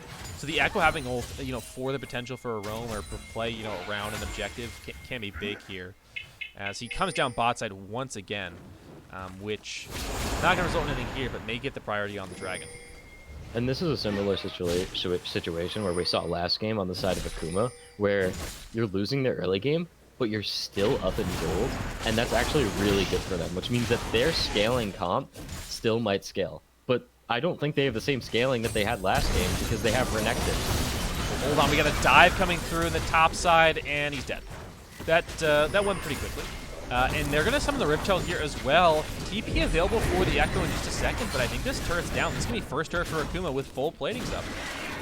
This is a lot of gold going on in this Renekton, especially with the Cole still, 11 CS away. He's going to be able to snowball this game. I want to see if he can get onto this Vayne. This is going to be the matchup, which is scary to see because although Renekton is getting fed, he's up against Vayne, who has the potential to outplay. Yeah, I mean, that's going to definitely be the match to watch here. Blade the Rune King coming in for the Renekton first. So he's going to be doing a ton of damage. Like, if he gets onto the Vayne's dead. If the Vayne's able to kite him, then, that is going to be massive outplay and basically, destroys their entire advantage here. Get a play from Blob. So Glen's going to come from the keyboard. Maybe he can survive it. No, not able to. As Repel going to come through. Chaperone going to tank the turret here. And I believe, going to use the ult as well to dodge the damage from the last shot. So he does survive. Nicely done dive there. But here comes the sub. Will not be able to get onto Blob or the Chaperone. Nice Cocoon going to keep him away there, but this Renekton getting huge, and I am very scared for the potential future of Vintage Gaming's series based on the way he is now as he gets more gold from the platings there. And this is just a great game by Blob Kelso so far. You're playing a champion where I know the Elise was banned out last game, where maybe last game they would have been able to press their advantage even more if they were playing Elise. Those kills that they weren't getting last game, they're getting this game because he's able to finalize the kills because Elise is a better early game champion than Vi is in the sense where you can cocoon them and lock them down and then burst them down. And you can your catch out ability is a long range stun. Well, and he's hitting every cocoon. And if we want to look at the gold right now, it's dead even between the Ezreal and the Vayne. The Vayne's up like 40 gold or something. And then you look across the board, well, pretty even everywhere. A slight advantage for the Sejuani actually over the Elise, and an advantage for the Echo in the mid lane. But then you look at topside, 5,900, almost 6K to 3,300. That is a huge lead. Basically, the entire gold lead is the Renekton right now over the set. That's just a massive difference. And the Vayne, like, talking about outplaying him, but the Vayne's so weak right now, I don't know if he can actually do that. The Renekton's so strong, and the Vayne just doesn't have the damage right now to get through him in a couple autos. Yeah, although Vintage is putting up this super pressured early game, that Rift Herald top lane is what's letting Akuma come out of this early game ahead. And that's what's dangerous, because if this Ezreal pop decides it's gonna, scale and pop off, and the Syndra gets a lot of gold where you're one-shotting, you can one-shot Vayne, then does your Vayne's, does the Vayne's gold lead matter if the Vayne's dead? And then what do you have, this Renekton who's super fed, just going over your front line. Well, now Cincy coming in for a good counter on the all-in from the Chaperone, has to use the ult to get away. And now Sub finds Blob Kelso over the wall, but they just go their separate ways. As, well, looks like the next big play is going to be on this Rift respawn. I mean, both sides are kind of jostling for topside positioning right now, while the bot lanes are just kind of, throwing autos back and forth here. So maybe that's going to be the next play, but the keyboarder holding his own in the mid lane for now against this Echo, who definitely has potential to all-in pretty much anyone on the team right now with his damage. Yeah, he's doing a lot better on this Echo than he was on the Azir with holding his own against the other mid laner. Now Blob Kelso in a bit of trouble here. Now Cincy going deep. Going to be thrown down into the enemy team there as the set comes in. Now Cincy trying to run away. Good hook there from Bobby as now the sub, he gets exhausted. Just trying to dash away. And the other now coming in to join the fight and throws in a few auto attacks. But just one down. And it looks like it's going to be in favor of the side. Oh, did they get the scud? they did not, unfortunately. Nice try with the True Shot Barrage there, but a fight in favor of Vintage now. Looks like they get the Rift Herald off the back of that. Yeah, they're going to need this Rift Herald too, because it's going to hopefully even out the gold that the other Rift Herald took. But let's see, they're trying to contest this right now. Well, here we go. Already one picked off. The keyboarder has found the kill onto CP3. Repel goes down, and Blobkelso running out the opposite way that his teammates did. Looks like he'll get away, though. I think. That was a great escape from Blobkelso. Nicely done. Repelling to the end of the team fight. Yeah, uses Flash, but certainly a great escape, as you said. So now, 15.5 minutes in, Rift Herald over to Blob. But Akuma still, in the lead here. They're still definitely in the driver's seat, but maybe this Rift Herald can be a big pressure point for a Vintage in the coming moments. But now Dragon spawning. It looks like the Ocean going to go over to the side of Akuma. Bar a steal. Yeah, I don't necessarily know what Vintage did right there. They seemed very indecisive. They really should have just, let them get that dragon early. They shouldn't have walked over there. They lost a couple minions up top, which they could have lost a lot more if Set was going. I would have stuck up Vayne up there to soak up all of that farm. They're getting farm back onto Set because Set is behind, but that was 3 waves worth of minions that I would have loved to see on Vayne. And instead, Akuma's set up for Dragon right there. They're gonna get the Dragon. You're not bringing Set there quick enough. It was a free Dragon for them. But it's their Dragon, You don't necessarily need it if you're Vintage. So we'll see if Vintage could pressure them. They're doing such a better job at pressuring these Dragons than they were the last game, and I'm hoping they just keep up that aggressiveness. Keyboard gonna get the blue here. What a nice jungler. And Rift Herald gonna be someone on the bot side, so it looks like now the potential play gonna come through a Chaperone here. We got a 3-man, 4-man play now by the side of Vintage, as Sub is found in the brush. I want to see them get a pick to see if they can press this with Herald again. Well, Chaperone gonna have to ult away, slowed up here. The Sub's condemned in the wall. The stun's down. He's taking a lot of damage. He's flashing away. Shut down. That's a huge kill. And now looks like the chase will be on. Bobby in trouble. The auto's raining down from Monkey Buddy. Can he find the ones he needs? Nope, not quite enough there. And almost Dixie trying to clear out the minions here with Indigo, but a huge win there for Vintage. They get the turret, but really the team fight win, the shutdown was the big thing there. And that's exactly what I wanted to see. I wanted to see them get a pick, and Shelly got another charge off on that inner tower, which if Sub hadn't been there, they could have stunned up Shelly and killed Shelly before the charge went off. But instead, they tried to get a fight when they saw Echo out of position, but Echo just ults out, and Sejuani missed the ult. You gotta pick and choose these engages where, kind of like last time where, Vi and Set were trying to engage on Yasuo and Ezreal. Now you have Renekton and Sejuani trying to engage on Echo and Elise, who just repel and ult out of there. Yeah, the situation now is, hold on, good stopwatch comes down here for the Maokai, and he will survive. He has to flash out of there, but, avoids the pick. Stopwatch and flash costly, but doesn't die. Here's Blob. Oh, now he's in a bit of trouble. Big damage comes through and is shut down there. Sejuani gets the kill on the Elise, and now here comes the engage. Bobby, enemy killed. Team return 1-for-1 so far. Now here comes the re-engage back onto the Maokai, trying to get away, uses the twisted advance onto the minion and will survive, so well done there. And it looks like Akuma gonna trade 1-for-1, but the support for jungler is not bad, pretty much in any situation. No, that's not bad at all. Akuma's able to pressure this turret because of it. You don't have the cocoon threat that Elise has. So hopefully they get this mid-tier one based off that pick, but a good job on the side of Vintage to, keep pressing the aggression. I thought Set going in like that was going to get them killed, but they wound up actually killing Thresh off of it. Will not be able to get the outer in the mid lane just yet. Maybe on this wave they can. As the wave clear isn't great. I mean, it's pretty good from the Echo. But he's really their only wave clear source. Vayne is not particularly good, and the Set is, hasn't gone for a team out or anything. He's actually going for a Cinder Hulk. Or not a Cinder Hulk, but a Sunfire Cape. Bomby Cinders, I think it builds out of. But another quick pause, so it looks like we'll move to our pause screen real quick. But this game, I mean, it looked out of control, right? The Sub was so far ahead. And the Vayne was doing well, but not like insanely well. And then all of a sudden that fight with Shelly just turned the tides completely. And now we have a pretty much an even game. I mean, the sub is still very, very strong, but the Vayne has, you know, eked out a bit of a lead over her counterpart in the bot lane. And in the mid lane, the Echo, now with 4 kills, he's incredibly strong. So the two carries right now are really hitting their stride for Vintage. Yeah, and we're just seeing Akuma had really good macro play, which is keeping them even in this game. And I want to see if Vintage can keep up with that, because we saw the last game that Akuma got every single dragon that there was aside from the first one. But now they're in a situation where Vintage is 2 dragons up. If they keep this macro pressure on them, hopefully they'll be able to get that soul, and that's their win condition right now. But Akuma's macro play is just really good. They really know how to move the map and take their advantages.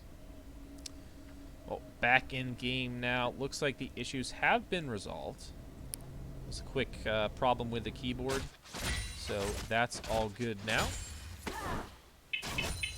And we're 20 minutes in. Baron spawn. Don't think anyone can do it yet, but I think the real thing we're waiting on here is that Rage Blade for the Vayne. That's huge. We'll be Triforce Ezreal this time, as he's got that Stinger inventory. So unless he's going Nashers, I think it's safe to say he's got that Triforce coming online soon. And yeah, the Vayne Rage Blade. That's what we're really waiting for here. That's going to get the biggest spike, I think, in terms of items. You know, the next thing in this game. Oh, we get a hook over the wall? No, not gonna follow it up. Yeah, I like to see the Ezreal going for Triforce this time, because you just kind of lack the damage that the Gragas Yasuo brought. Well, with, you know, AoE damage throughout, because Syndra still does a lot of damage, but it's only to one target necessarily. But itemization around the board seems to be, you know, pretty good. The Syndra is looking up to pick Morello, Namacon next item. I don't know necessarily if I like that choice. I mean, there's a lot of healing, self-healing on Elise.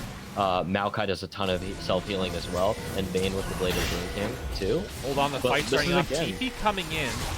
Well, a couple members chunked out right now with Vayne. Blobtail's going in, but he's already dead. Bobby buying a bit of time on the right side of your screen, but Monkey Buddy coming in with the autos. He's gonna find the kill onto Bobby, and now Akuma trying to get the chaperone, but he's just running out. Steals the ultimate, gonna take it back. Manipulating time and somehow still alive. Dragon goes over, but Akuma have lost their support. But 2 for 1 in the Dragon. Akuma, I think, come out on top. Yeah, and it's just another example of Akuma's macro play. They were ready and set up for that Dragon, and Vintage just wasn't. And it forced Blob Kelso to go in at below half HP. He was one shot when he went into that fight, but he really tried to push that advantage. Although Vintage was able to come out even on the fight, or a little behind on the fight, like they were still getting the kills.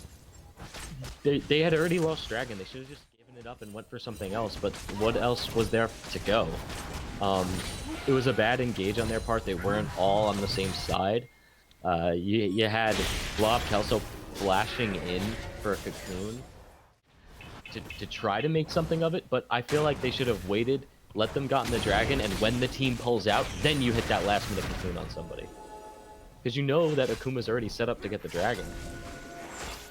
Well, we're getting close to that Rage Blade and Triforce. Akuma and Vintage waiting on both their AD carries, item completions. That's going to be big here. The Renekton was so strong for a while. I mean, he's still strong, but he really isn't at the point in the game he was a few minutes ago, where he was just the best champion in the game by far. That's the note coming in for a play on the bot side. Looking for a free pick-off onto CP3. This set trying to use his ultimate to get out this time. But, yeah, it's not going to happen. CP3 going to get chased down there. Mustixi with the kill. And looks like we're on the Baron here.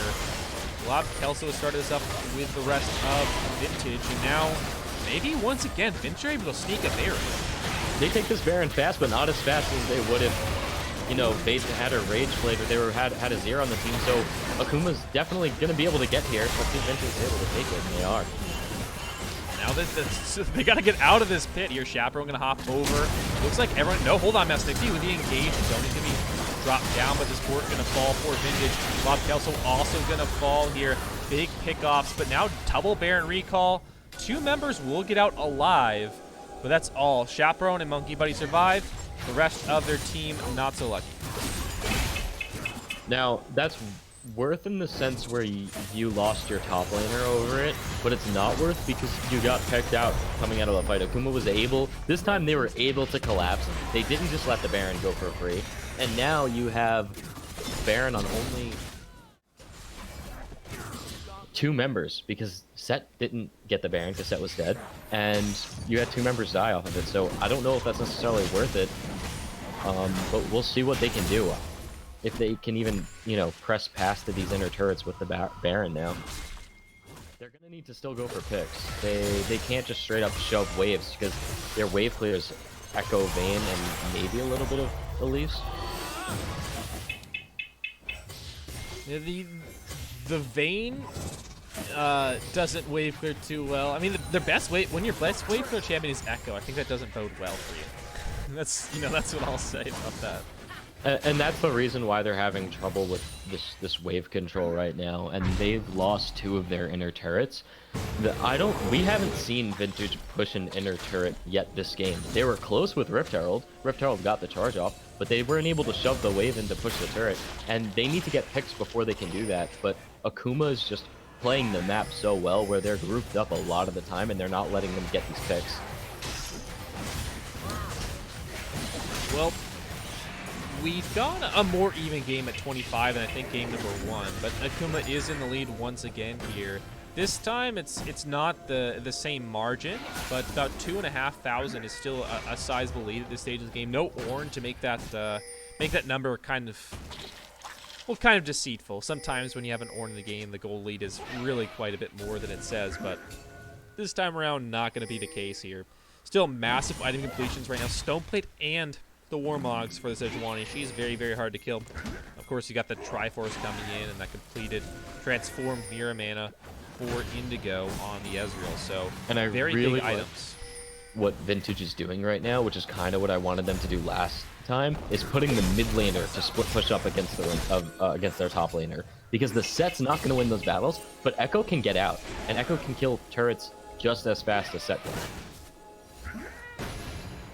Yeah, especially the Lichbane proc's pretty good, and the AP ratios now on the turret damage definitely benefit AP split pushers more than they did in the past. So Echo really benefited from those changes.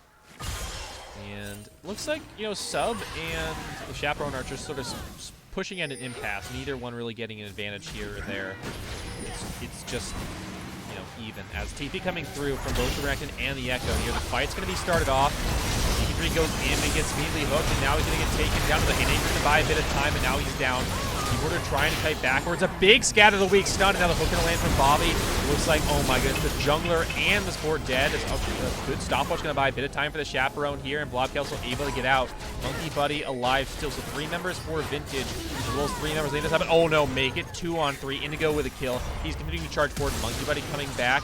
Can he get out here? The flash going to get him to safety for now, but the stun going to land, and that's a triple kill on the side of Indigo and Akuma. A massive play there from the AD carry, but it wasn't the Vayne, it was the Ezreal. And that's the damage of Triforce Ezreal that I was talking about. You had this fight. I don't think Set needed to engage that fight. I think when you see those teleports come in, you just hold 5v5 and maybe pull the dragon out and start to damage the dragon. But instead, they let another dragon fall the side of Akuma. They tried to engage this fight, and they just didn't. It didn't work out for them. This damage on the Ezreal, they're funneling into this tri-bush, this bot side tri-bush, where Syndra can just, you know, scatter the weak and get that stun off to multiple champions at once.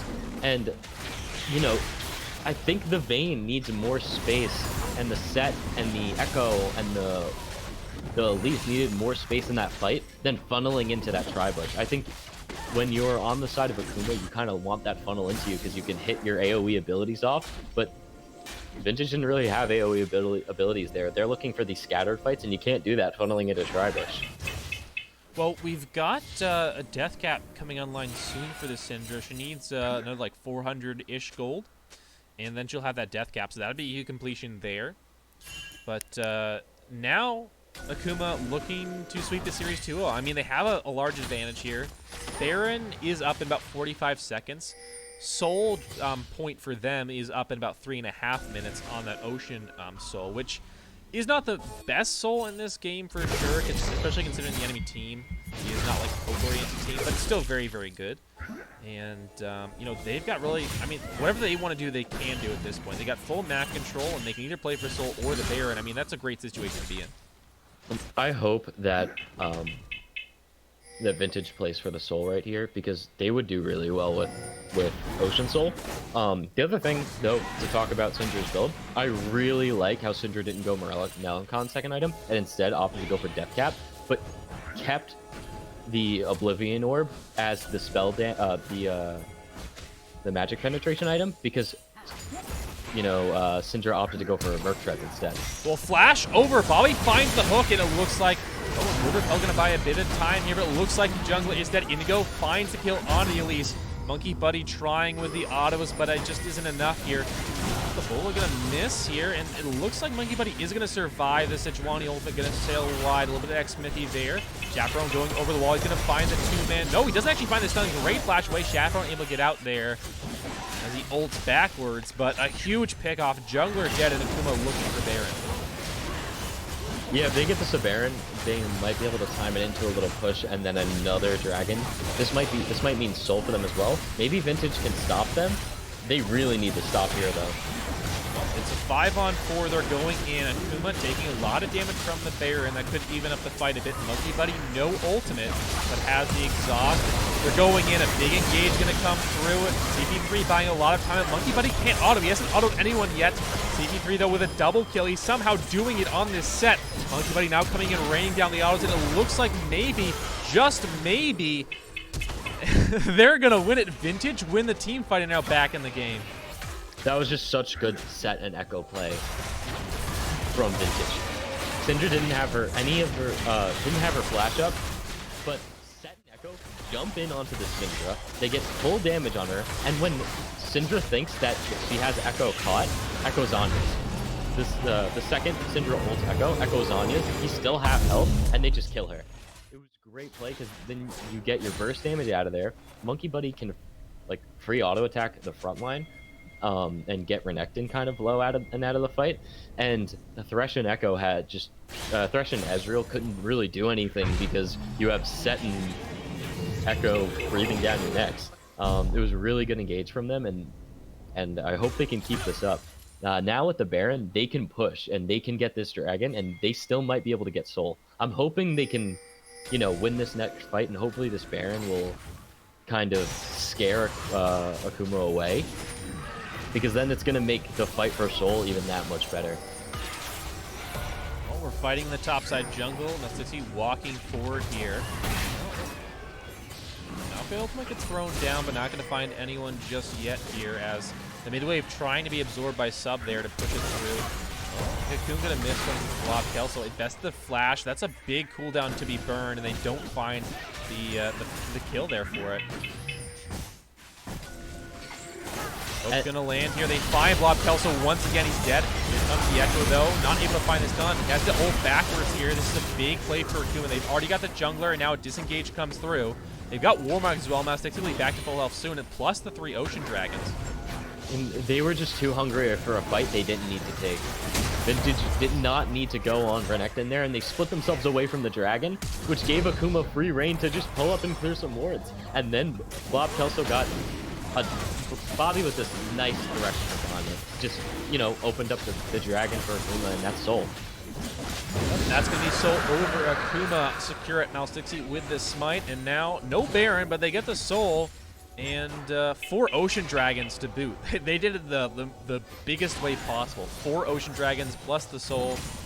They're not going to be poked out at all, and there's going to be so much regeneration in those fights as well. So maybe even consider picking up Grievous Wounds, honestly, at this point. You know, maybe on that Vayne, just grab that Executioners. It might be worth it. And yeah, they still have the Vayne as the win condition, and in that fight that they had, they didn't have Maokai ult because they went for a pick with it, which I wasn't the best idea because Malkaio travels so slowly. You're not really going to get the pick. The enemy team can just back away. And if they had kept the Malkaio and then kept the pressure around the Dragon Pit instead of going for Renekton, they would have been able to lock the team up with the Malkaio and made sure Vayne got free hits on Dragon and secured that third Dragon. Instead, they kind of overcommitted for it, and now they're playing against the Soul. They can still obviously win with this, but they also wasted their Baron. Yeah, no, the Baron really didn't get decision. anything for them here, and Chaperone trying to split push, but he doesn't seem to be getting anything done here. Lob gonna maybe be able to repel the death sentence this time around, but a fight breaking out. Monkey Buddy rain down the autos. Bobby taking a lot of damage. He'll go down. Monkey Buddy with the kill. DP coming in though, and that's the sub. They're gonna grab enemy support here. Now, oh my goodness, Monkey Buddy's going nuts here. He's trying to get in the enemy backline. They're gonna trade out kills though. Both AD carries go down. A double kill for the Ezreal in the end, as well as Monkey Buddy. But now Moustlixie in a bit of trouble here. His mid laner is nowhere to be seen, and he's against two enemy laners. He'll be able to hop away though. Nice job to escape there for the jungle of Akuma. Moustlixie able to survive, but a 3-for-3 overall, not really meaningful for either side. No one's really going to take anything after this. Monkey Buddy played that fight so well. You just had the Vayne getting so many free auto attacks off, and then even to pick up that kill on Indigo and just like go to the wall for it, like that was awesome. It's a shame that he wound up dying to Sejuani there too, but you know, Sejuani went in with the Gargoyle Stone Plate, and you just saw how tanky Sejuani got. Like, even the true damage that comes out of Vayne can't kill Sejuani during those fights, so he just went for other targets, and he got those kills. The Sejuani also has the Locket, so we'll be able to provide a big shield for her team there. And the Ezreal's still doing a lot of damage, but this Vayne is really starting to put out some crazy damage of her own when she does, you know, when she is able to get those autos down. But if she isn't able to, which we've seen in a few fights where she's just kind of zoned away because of her range, you know, then she becomes a less useful champion. But when she has gotten into the backline, she's really torn it up here and has a lot of damage. You know, 7 kills in this game, and she really has the 3 items you need to be able to team fight on. Oh, Moustlixie with a cheeky little steal on the scuttle there. But really has the 3 items you need to team fight on Vayne, especially with that QSS. Yeah, and Ezreal is in a similar position. Like, these AD carries are really the ones we got to look out for carrying these fights, because you're getting to that point with Renekton and Sejuani where they're going in and they can't really do as much damage as they used to be able to. They're starting to get to that point where they fall off. Well, meanwhile, Set is still picking up. Like, Set at this point in the game still, I feel like, is going to start to do more than Renekton can, because if Renekton gets locked up, then, you know, Rain just free attacks. But the Guardian's Angel coming out for Renekton is really going to change that, because how do you focus your auto attacks as Rain? Oh, look at Echo going in for the solo kill. And he's going to get it to the keyboarder, is able to find the kill here. And now, oh my goodness, this Maokai is going deep in the backline. And it looks like the team fight gauge can come through. Maybe with the Echo join, they can win this one. Here comes the follow-up here from Chaperone. You're going to have to ult away, though. Looks like the sub in the backline will not be able to survive. Chaperone gets out here. And overall, a nice win for the side of what the, oh my goodness, the Vintage, I can't remember the name for 2 seconds. Vintage win the team fight there, but they don't have a jungler, so taking the Baron is a bit risky as the Sejuani is still alive. Yeah, Sejuani is still alive, but that was just a great solo kill by the Chaperone. You're seeing this time where you have a mid laner who can split push. Azir couldn't really split push last game, and it's really helping to keep the pressure. As we get another fight breaking out here. Now Stixie trying to survive so he can try and steal his Baron. Maokai's still on Baron. He's taking free damage, but he's keeping it at low health. Now Stixie trying to run away. He will not be able to survive for long enough. He goes down. Now the Baron is under threat.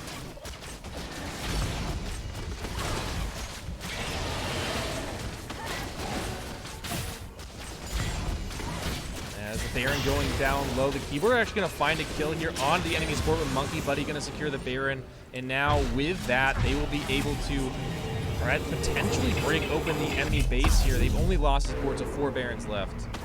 That was a really good pickup. by the keyboarder at the end of that fight. But you know, uh, although I have been saying that Akuma's macro play and their dragon control on these objectives have been really good, but Vintage's ability to take Barons is just really good. They just fight around the Baron pit so much better than they fight around the Dragon pit, and the only difference is it faces the other way. I don't understand why they can't get these fights in around Dragon. It's almost like they don't prioritize it as much. But with this Elder Dragon coming up, if they can get this and secure it with a main with a Rage Blade really quickly, they're gonna just snowball and win the game.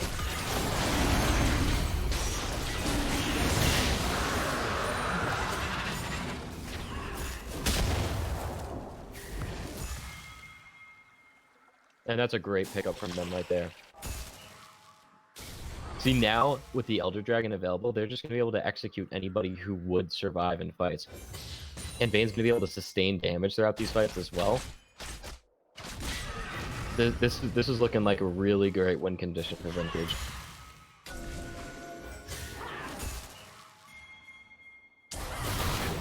I think Vintage can pretty much take any fight they want for the rest of the game and just win it with this Elder Dragon. That's how strong Elder Dragon is. And Akuma couldn't even fight back in that situation.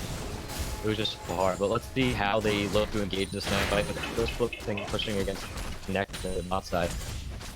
Alright, well, hopefully my neighbor turns off their smoke alarm, because it's been going on for like 20 minutes, but they still haven't turned it off. Alright, we're 40 minutes in here, and the Baron buff still on the side of Vintage here. Is Bobby going to find the hook over the wall? Perhaps this can be the pick they need? No, the Maokai just going to pop that Gario Stoneblade and walk away. I'm looking for Bobby to get a really good hook in one of these towers. It's the only way they can come back into this point. To bring up about Akuma, even though Vintage has the Elder Dragon, they're super tanky in it to Gargoyle Stoneblades. So they can, like, you know, and they're ready to go down. This could be the game. A big pick-off there for sure. Renekton down 4v5, and the Elder still on them. Means a huge advantage here for Vintage. And Hib gonna go down here in the mid lane as we get a move bot side there from the side of Vintage. Now looking for this bot side inhib as well. 4 members here to defend, and they find another kill here. Now only 3 members left. Big potential pick on Chaperone is able to ult away and deal a lot of that damage. TP coming in here as a lot of speed from CB3, but isn't going in just yet. Looking for this bot lane inhibitor. And it looks like this is going to be the game. This Chaperone, just these solo kills in the side lane, and even that dive onto Syndra, he just plays his Echo so well. Here we go, a big engage now coming through, and this looks to be the end for Vintage here. Looking to tie the series up 1-1. Monkey Buddy going in deep, but not able to quite find the kills. But the Nexus is all that matters, and they're able to find it. That's a big win there. 1-1 in the series now. Vintage strike back. Yeah, you know what? Balls just didn't scatter hard enough there. That's just it. The Echo was too strong. Kept the balls back. That was the real problem, for sure. Was the scattering of the balls, and now with Vintage being 1-1 in this series, with a kind of unorthodox draft, are you thinking they go back to that in game number 2 or game number 3 rather? I think they keep up the early game pressure, and the problem is you're going to see Elise get banned out in the next game, and if they don't, they pick it up. They also have the situation where they have the Chaperone on a champion who can match side lane pressure against the top side or against anyone. And we see that, like, Set kind of struggles in that split pushing scenario where you're Set, you kind of want to be grouped up for these 1v1s, but Echo is completely fine 1v1ing when he's ahead. And putting their Echo in that side lane really gave them the advantage to push 4v4 and get that threat, because you know Echo's just going to dive your Syndra if you match with Syndra, or if Echo pushes with Renekton, you know he pushes the wave faster and he kills the turrets quicker. And it gave them that threat in the top lane where if they send 2 people up, they lose a tower. And I hope they keep that up with, you know, an Echo pick maybe. Maybe they throw out a Fizz, maybe they throw out a Kiana, you know, just another assassin that can split push in the next game. All right, well, that'll take a short break, and I'm going to yell at my neighbor because they're an idiot, and we'll be back in a couple seconds.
Thank you for sticking around, being patient with us. We had our difficulties, apparently. I think they're all resolved, hopefully. And now we're on to game number 3. We got Akuma versus Vintage, and now we are off to the races here. It looks like we're having a similar ban phase. Senna, Tarek been banned every single game. We'll see if the Ornn and Gragas join them like they did in game number 2. And looks like the Ornn will, already being hovered.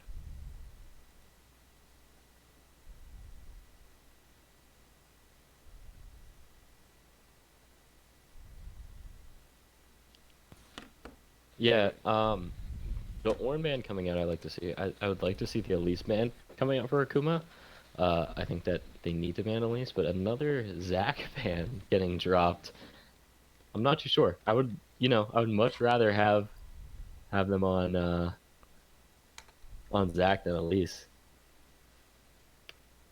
Yeah, the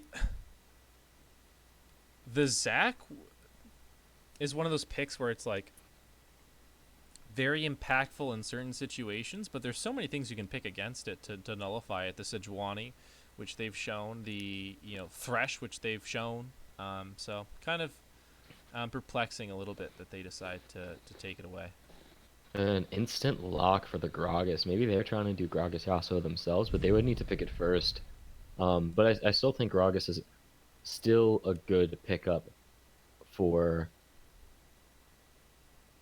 the same kind of early game pressure. I'm a little, but it's still better to scale into late game. I wish we would have seen the Elise again, but I like to see the picks switching up. Well, indeed, they are switching up here as we get Braum, which we haven't seen this series, and no Ezreal, so Akuma gonna have to pull out a new bot lane entirely this time around, it seems. Lucian available, obviously the traditional partner of Braum, but there are plenty of options left for both the jungle and AD carry positions. But Elise gonna be picked by Akuma this time. No, I like this Braum pick a lot. I just like Braum as a support. I think it is very protective. But I really liked Bobby on those, Thresh hooks. I thought he was great with the Thresh, but I think they're looking for a little more tank in the bot lane and then throwing maybe the jungle on, Elise, which is a little more early game focused. Now we're going to see Akuma, really pick it up in the early game and try to combat what Vintage has been doing. And a Zyra pick for the bot lane is pretty good against the Braum in the sense where Braum doesn't have much mobility to get out of the Zyra, but you're not going to burst down Braum. No, but it does give you a lot of harass in lane, which certainly becomes a real irritation at the very least, and gets you some lane pressure, depending on what Akuma draft as their AD carry. And especially if you add on the Sivir here, this bot lane is going to be pushed the entire time and going to put a lot of pressure on Akuma, pretty much no matter what they pick. Well, okay. Well, that's one pick that can maybe get some all-in pressure. Now this is great from Akuma. This is showing that they played the last 2 games pretty passively. They were on the back foot most of the early game in kill wise, not macro wise, and this is showing that they want kills early. They want to fight with this Elise Draven, and I can't wait to see it because I want to see if their early game is just as good as Vintage's, and if it is, they're gonna run away with this game. Well, I mean, this is again one of those games where you either do really well or fall flat on your face here. I mean, the Zyra Sivir, they have a lot of damage. I mean, if you walk into that, you can die, but if you get tagged as a Zyra Sivir, well, more the Zyra than the Sivir, but certainly the Sivir too, then you can just flat out die, because Zyra has no escape, Sivir has a spell shield, but if you use that early, don't time it right, or Draven is able to maybe proc the spell shield with his stand aside and then get the stun from the Braum passive, then you can die there as well. So this is going to be a very volatile game in the bot lane and certainly in the jungle as well. But we're also going to see 2 new top laners this game. I'm pretty excited. With Renekton and Set coming out of bans, Maokai getting locked in again. I guess it's going to be Maokai top now. Oh, and a York instant pick. I like this York pick. This is what Vintage needed in their last couple of games. They needed the side wave pressure to pull somebody else away and win those team fights. Because when you saw Echo in the last game pulling people away so that they could just push 4v4 or getting those solo kills, that's all York's going to do. Split push, split push, split push, and allow this Sivir Zyra to build up. Because if you get to 6-item Sivir, you win the game. Well, yeah, it's not every time, but like Yeah. it's one of those things where like 99.9% of the time, legally you have to put a disclaimer on your bottles. It kills 99.9% of bacteria. You know, that's kind of the Sivir 6-item win condition there. As we get the Draven and Braum bottom lane, but now the Maokai. So it won't be a Maokai support like we saw last game, but perhaps a Maokai top, and then well, hold on, Maokai mid maybe with this Camille pick. This is a very interesting draft. Um, I think they're really banking on the Draven to get the Draven Elise to get fed. Um, I'm really surprised how this is going to turn out. Well, it's Maybe probably going to it's be a quick one for Akuma, or it's just going to be a long, drawn-out game for Vintage. I think those are really the two options, right? yeah, it's either Akuma wins super fast or Vintage just has to wait till mid game and maybe they can and run away with it. But I'm genuinely curious to see where this Camille lands. Is it Camille mid, Camille top, Maokai mid, Maokai top? Camille against Echo.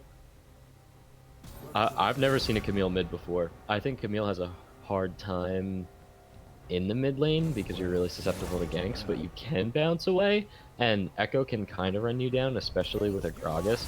Um, but Maokai mid would be good to kind of stop the Echo from all-inning over and over and over again. But the other side of that is Maokai has no kill pressure against Echo or York. So I'm curious to see. Well, he's kill pressure with a gank because he has such a Yeah, great kill pressure setup. with a gank, but not 1v1. So Yeah. the solo lanes coming out of Vintage are going to be really good for splitting 1v1. Unless Camille gets ahead, because if Camille gets ahead, then Camille's going to be able to, snowball against York or Echo and win those 1v1s. But if they're an even matchup, I think Vintage just wins the solo lanes like late game for macro play. Certainly. I mean, I don't see a way to win in that scenario. I think it's pretty hard to stop that. To be perfectly honest, you know. But Yeah, and I think the game's to me the game's just gonna be decided though by the bot lane. Maybe not entirely, but there's gonna be so much riding on that. And I'm surprised they threw Indigo on this Draven with the way Monkey Buddy's been playing throughout these games, because he's been having a phenomenal couple of games. And if this Zyra Sivir lane plays out in a way where they get any sort of advantage over this Draven, it's going to be huge. Just the way the bot lane matchups have been, this is showing me that they're putting their eggs in Indigo's basket, which I'm surprised because he has been doing really well on the Ezreal, but to switch him over to Draven in a lane that they've been constantly kind of losing, like their mid game play and their late game play has been very good from the bot lane of Akuma, but you know how Bobby likes to roam and Indigo kind of likes to scale. This is not a roaming and scaling bot lane. This is a I want to go for kills, jungler come gank us bot lane. Yeah, very much so. There's really not a secondary option to that. You could play a little bit slower on the Draven and then just try and cash him in later on when he's really got the stacks up on his passive, but I don't really see the incentive to go for that. I feel like you kind of have to force play bot lanes, which plays bot lane, which does open up some defensive opportunities if you're looking across the way for Vintage, because they have some defensive tools, and if the Gragas counter ganks, they can certainly turn around that 3v3. So I feel like because you drafted this way, Akuma have forced their hand a little bit, and they kind of have to do one thing. But if that thing goes well, it's kind of impossible to stop. Yeah, and it's a kind of Vintage is kind of in a similar position where Zyra, Sivir, if they do get behind, they're gonna have a hard time getting back into this game, same as Draven would, because Zyra needs to get ahead as well to keep Zyra's damage up. Although Zyra does um, deal good CC out throughout the game, you do become a minion if you don't get those items. Like, you want to build Liandry's Torment on Zyra so you get a little bit of HP because it's really easy to kill you. And if this Draven gets, a Bloodthirster early or a BF Sword early, that's like 2 spinning axes and half your health's gone, or 1 spinning axe and half your health's gone. It's going to be hard for them to keep up if they get behind, but they've been playing so well. I think they're going to be able to do really well with the Sivir Zyra matchup. So based on that, you think Vintage is going to win this game and take the series? I think their composition is one of the better compositions we've seen from them today. And I think putting them in that position is good. I'm very curious to see what Blob Kelso looks like on this Gragas, because he's great with super crazy ganking junglers, and Gragas is that type of ganking jungler, but you have to be a little more creative than you do with a Cocoon or a ViQ or a Viol. Yeah, very, very true here. So, a couple, champions being traded back and forth. Elise, Gragas, junglers being played by other sides here, and then a completely new bot lane for both sides, basically. So, excited to see this game number 3, and we've only got one left. Vintage Gaming versus Akuma Sabers coming up soon.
Welcome back, ladies and gentlemen. Game number 3. No clicking fire alarm sound. No 5 FPS. We're ready for game number 3. Akuma versus Vintage Gaming. 1-1, obviously, since we're here. And we've got a spicy bot lane matchup. Some really interesting team comps here in game number 3 after what felt like a more orthodox game number 1. We've gone really far from that. Yeah, this is you know, this is a little more unorthodox than your average picks with the Camille mid, but and Yorick top. But I'm liking these team comps. I think they're going to be a lot of fun. I think they're well balanced in the terms of damage and ranged and melee champions. I'm a little worried for these bot lanes. I think that Akuma's banking. They're putting all their eggs in this Draven basket, and I hope it does well for them. Also, I'm really upset that we haven't seen an invade all day yet. I was really expecting to see one with Braum, but you know, standard starts for both teams. Yeah, usually with Braum you get one, and I feel like pro play has had so many invades recently that like the amateur scene has been, like all the people in Diamond and like they stopped invading. Like that was all they did, and then pro players started doing it. Now they stopped. It's like very confusing. They just want to be contrarian. And now we have the Raven versus Sivir lane, which I feel like is a great matchup in terms of range. But right now the Draven's actually losing these trades, so I don't really know. I don't know how to analyze it, to be honest. It's going to be hard because Zyra's going to put a lot of pressure on the Draven Braum level 3 because Braum just can't really... Braum can block the damage, but he doesn't want to soak it up himself. And they just constantly shove the wave. That's the thing you're going to see in this. Where Thresh Ezreal could shove a little harder than Morgana Caitlyn would have, where at some points, Sivir Zyra almost has to shove the lane. But we get this fight on the top side as well. They also just going down to below more than half. Yeah, they also naturally shove the lane with their abilities because of the plants and the ricochets. They like even if you fight, they just naturally shove the lane. So yeah, that's the problem. When Morgana Caitlyn, you don't have to shove. You should shove if you want to press your advantage, but you don't have to shove. Yeah, I mean that's the big thing. But you have this problem with Tristana too, where you just like, hey, I want to freeze the lane. It's like, well, you can't. You know, like a champion doesn't allow you to do that. So you explode the minions. Too bad. Yeah, looks cool, but can't wave in front. Oh, it looks like Scuttlecraft are both junglers here. Grog's on the top side, at least on the bot side, will take the Scuttles, and this Camille seems to be doing fine here in the mid lane up against this Echo, and Maokai just kind of existing as tanks do in the early game. All besides Ornn. Ornn solo kills everyone, and all the other tanks just exist. Now, and Echo taking the minion dematerializers. I wasn't sure if he took this the first game. I think he did as well. I just didn't notice. Is really going to help this push against the Camille, especially for his Q damage, being able to clear the waves. But if we look at the side, the wave clear on the side of... Hold on, now Spixie going to be found here in the jungle. This is getting a bit dicey. Maybe he can make it out. Thanks to the support from the Braum, he'll be able to survive, but that got a bit dicey trying to steal those Krugs.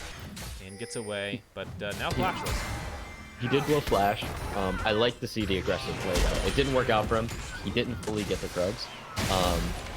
But, you know, had to burn flash for that. I don't think it's worth it. I think now he's gonna get set behind compared to the Gragas, and the Gragas could have went in for an invade right here. I think he wants that gank top side though. Hasn't been spotted in a ward just yet, and we might have a first blood on our hands. Sub is here. Tries his twisted advance and now flashing away. Looks like he will survive. No! Spoke too soon. First blood over there for the Yorick. That was a nice flash Q by Yorick, yeah. They waited for Sub to flash. He held it a little too long. The second he saw Gragas, I think he could have. But it was just a good play by them. There was no way Sub was getting out of that. You know, a pretty even trade in the mid lane here as well. Both these guys dishing out a decent amount of damage. Keyboarder Gonna shove in this wave and looks like he's gonna back off, maybe go for it back and reset himself. As we get a second look at that first blood here coming up. But we got an Ocean Dragon. I think that you'll expect to see more pressure bot side, but the Dragon's a nice pickup. But I don't know if they'll commit too many resources to that early on or not. I like to see Vintage hopefully play around these objectives better this game, especially the Dragon. Hopefully they'll be able to take this early Dragon if they pressure. But we have Mouse Dixie looking in the bush right now for Flash away in a double root here. Akuma taking a lot of damage, exhaust on Indigo. He's going to try and run away. TP coming through. And, oh, Blob going to find a big play forward, slowing up the Braum, and is able to find the kill there. Kelso now needs to get out of there, and he will survive. They only get the support. The Draven's still alive, which is huge, maintaining those stacks. But, you know, the Draven not getting ahead is essentially falling behind in this kind of game. Yeah, and down, what, 11 CS right now? This is not looking good for Draven. And they're playing this bot lane the same way they've been playing. The jungler comes down, they're getting these good ganks off, and a great kill on the Echo. The roaming Echo is what I like to see. He's been doing very well. He did well last game, picking up roaming kills. It's what the Ozir couldn't do, and it was their problem in the first game, and they're really making up for it. And this Echo play is what's going to carry this game, because now with these early advantage, you can send Echo to any lane. They're going up against Maokai. He can 1v1 against any of these solo laners or the jungler, and you're just going to have free pressure with this Echo mid. The CS even in the mid lane right now. CS even pretty much in all positions. I mean, top lane's down about 3, but the wave is pushing east, so. The CS isn't a big difference right now. The 2 kills, though, are in the favor of Vintage Gaming, though. So that's where their advantage lies at the moment. About 1,000 gold up right now. So doing quite well for themselves there, considering that Akuma kind of wanted to take this early game and, you know, push it towards to their side, make it their advantage, and they really haven't been able to do it so far. Uh-oh. Oh, what timing. Perfect timing when they recall. I thought they were going to get a kill there. I just think this Elise I want to see more games. Here comes Blob Kelso on the Elise. Mouse Dixie, good repel, dodges a lot of damage. He's going to get the blue buff and maybe get out here. Only level 5. Blob Kelso also level 5, so no ultimate there for the Gragas. Trying to give chase with Mouse Dixie. Great repel. Make sure he gets that blue and out. Yeah, and I like to see this counter jungling from Mouse Dixie. He's been really aggressive with it. Well, here comes the Cocoon, gonna land, and now CP3 in a bit of trouble. Indigo giving chase here. Mouse Dixie also gonna find them. Just a blow stun. Can they give it to the Draven? Yes, they can. Indigo with the kill. That's a great pick. Roaming the Draven up here to get a pick on the flashless York is really taking advantage of the Summoner spell deficit. And I thought they were trolling for a sec when York put all of them in his cage and they weren't killing his cage and they were just stuck there for a second. I thought they were trolling us, but they were able to get the kill on the Draven. Cashes in on his bonuses, and now you're gonna see this Draven pick up a little bit, and he's not losing CS because they've swapped the bot lane up the top and they're getting this repel. The macro play from Akuma is what's keeping them in this game, in all of these games, and they're just so good at playing the map. Although Vintage can play these picks very easily, you're not on the same pick champions you were. You don't have the Cocoon. Yeah, a great roam, a great swap to the top side of the map here, and giving Akuma a bit of an advantage in this charge into the turret. Gets a bit of damage off, some turret plating gold, but not the massive rectangular play you're hoping for. Still, though, I mean, this bot lane swap has been really quite good for Akuma, getting that kill onto the Draven. Huge cashing in the passive here. Now sitting on a decent amount of gold, and about 500 gold up on the opponent here, on the enemy laner, and Monkey Buddy. Well, he's not laning against him anymore, but the enemy AD carry. As now the Dust Blow is going to be found here in the top side. Indigo not able to find the follow-up damage, though. Good cage from the Yorick will prevent the chase. I think Maokai does a lot better in these 1v2s than York does. York has limited range abilities, when Maokai can kind of just like Q, do a little knock up away and clear the wave a lot faster. York has to wait for his little tools to pop up. So this lane swap is really working out in the favor of Akuma. They're getting a pick, they're getting the Draven a lot of gold, they got 2 plates on him. He's still a little bit below in CS, but it's because they're rotating back and Sabers been able to free farm there the whole time. I think it worked out very well for them, and they helped them even out the gold lead. And we're just seeing again how Akuma's macro play is really making the difference in these games. No matter what team composition they're picking, they're still able to move around the map much better. Hold on. A little brush camp here from the Zyra. Going to find the root. But overall, just some chip damage here as the Sub and CB3 have been reunited. The two top laners finally get to see each other once again. So sad. They were apart for so long, but finally reunited and get to smack each other in the face once again. Here's Mostixie on the bot side. I mean, he's camping the hell out of these guys when his bot lane really needs it, and he's doing his job. Yeah, now, charging forward. Indigo has a lot of damage down to Monkey Buddy. Had ultimate, but now the gank coming in. They've got their jungler here, but good sidestep there from Bobby and a good re-engage here. This is a great play so far. Indigo gets a kill onto the Zyra. Looking for a second one. We'll get a double kill for the Draven. Huge play. Great positioning by Mostixie to counter that gank. Yeah, they saw Vintage coming in, thinking that they could get a little bit of cleanup on the overpress from the Draven Braum, but immediately the sub teleports, and he's just been getting these faster teleports than CP3 K9 all game, like all day. Every single time you see the sub pulls the trigger faster, and it just works out for them in these team fights because they're gonna have a numbers advantage straight off the gate. But now you're gonna see with the teleport kind of buff slash nerf is this teleport is gonna be down for a long time, and Vintages is gonna be able to split push. York's going to be able to get the split push easily, and he might even get a turret relatively soon. Got a lot of plates on that solo goal. Will be first turret. There's still about 2 minutes on that here. Now we're going to fight around the dragon. Ali's going to secure that with the smite. Cocoon to disengage the Zyra. Won't be able to follow up and try and catch them out with a root there. Nicely done. Get the dragon disengaged, and now the Draven, incredibly fed, has 1,400 gold to spend.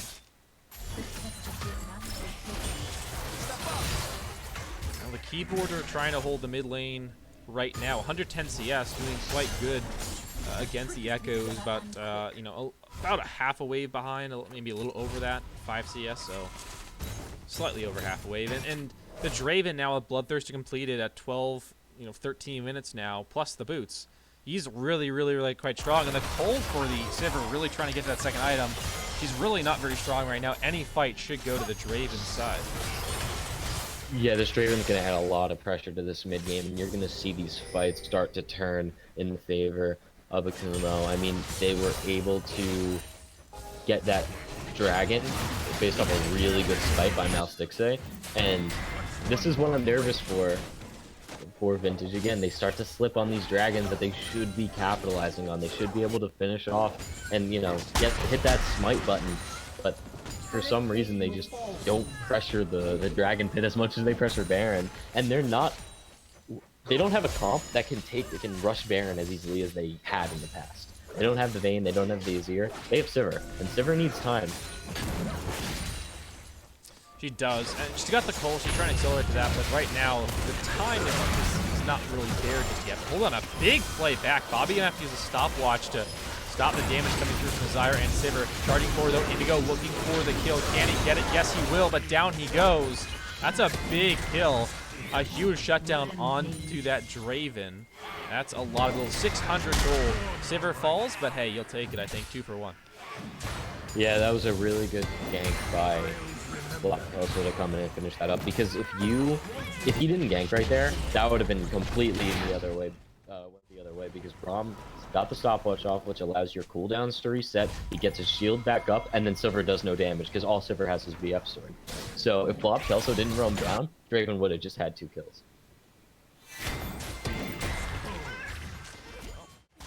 Sub and CP3 continue to bash each other in the face, as you do. So the Sub, he's taking a lot of damage here. Some good sidesteps will save him, but I don't think it's likely you can take that turret without help. Although Sivir is coming up topside, so the help is coming here, and the Sub is taking a lot of damage. His passive trying to help him sustain, but with Sivir, I think this turret will probably fall. the mid lane. Indigo pushing that one in here. We don't have a dragon for another 2 minutes, and Rift is up, so it should be all attention top side of Keyboarder. In the meantime, we'll take down the turret in the bot side, so my soldiers, and they'll be very strong in the moments to come. As, well, cast used didn't really result in anything there. Indigo and Bobby just absorbed that. Vintage is really pressuring this Rift Herald right now, but they're not starting it yet. And hopefully they're able to get this. Well, they've started it now, Gragas on it.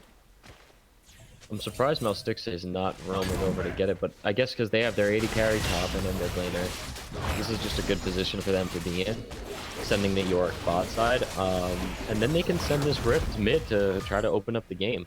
Yep, Rift's just going to be giving up. I mean, Keyboarder had TP, but Malstixy didn't feel like he could get over there in time to really make it happen, and the Camille just didn't want to go in. I don't know, they just didn't make the call for it. They had the TPs, but yep, didn't go in there. So Akuma just give up the Rift, which is, again, interesting because they're the ones who need to kind of push the pace. I mean, the Camille is good and will be effective, you know, as the game goes on, but the rest of the team isn't going to be as much so. Like, the Draven and Elise fall off. I mean, Draven can be good in the late game, but certainly won't match Sivir. And the Elise, same thing. I mean, can be good in the late game with Cocoon, or at least the mid game, but will be nowhere near as useful as Gragas in the mid and late game scenarios.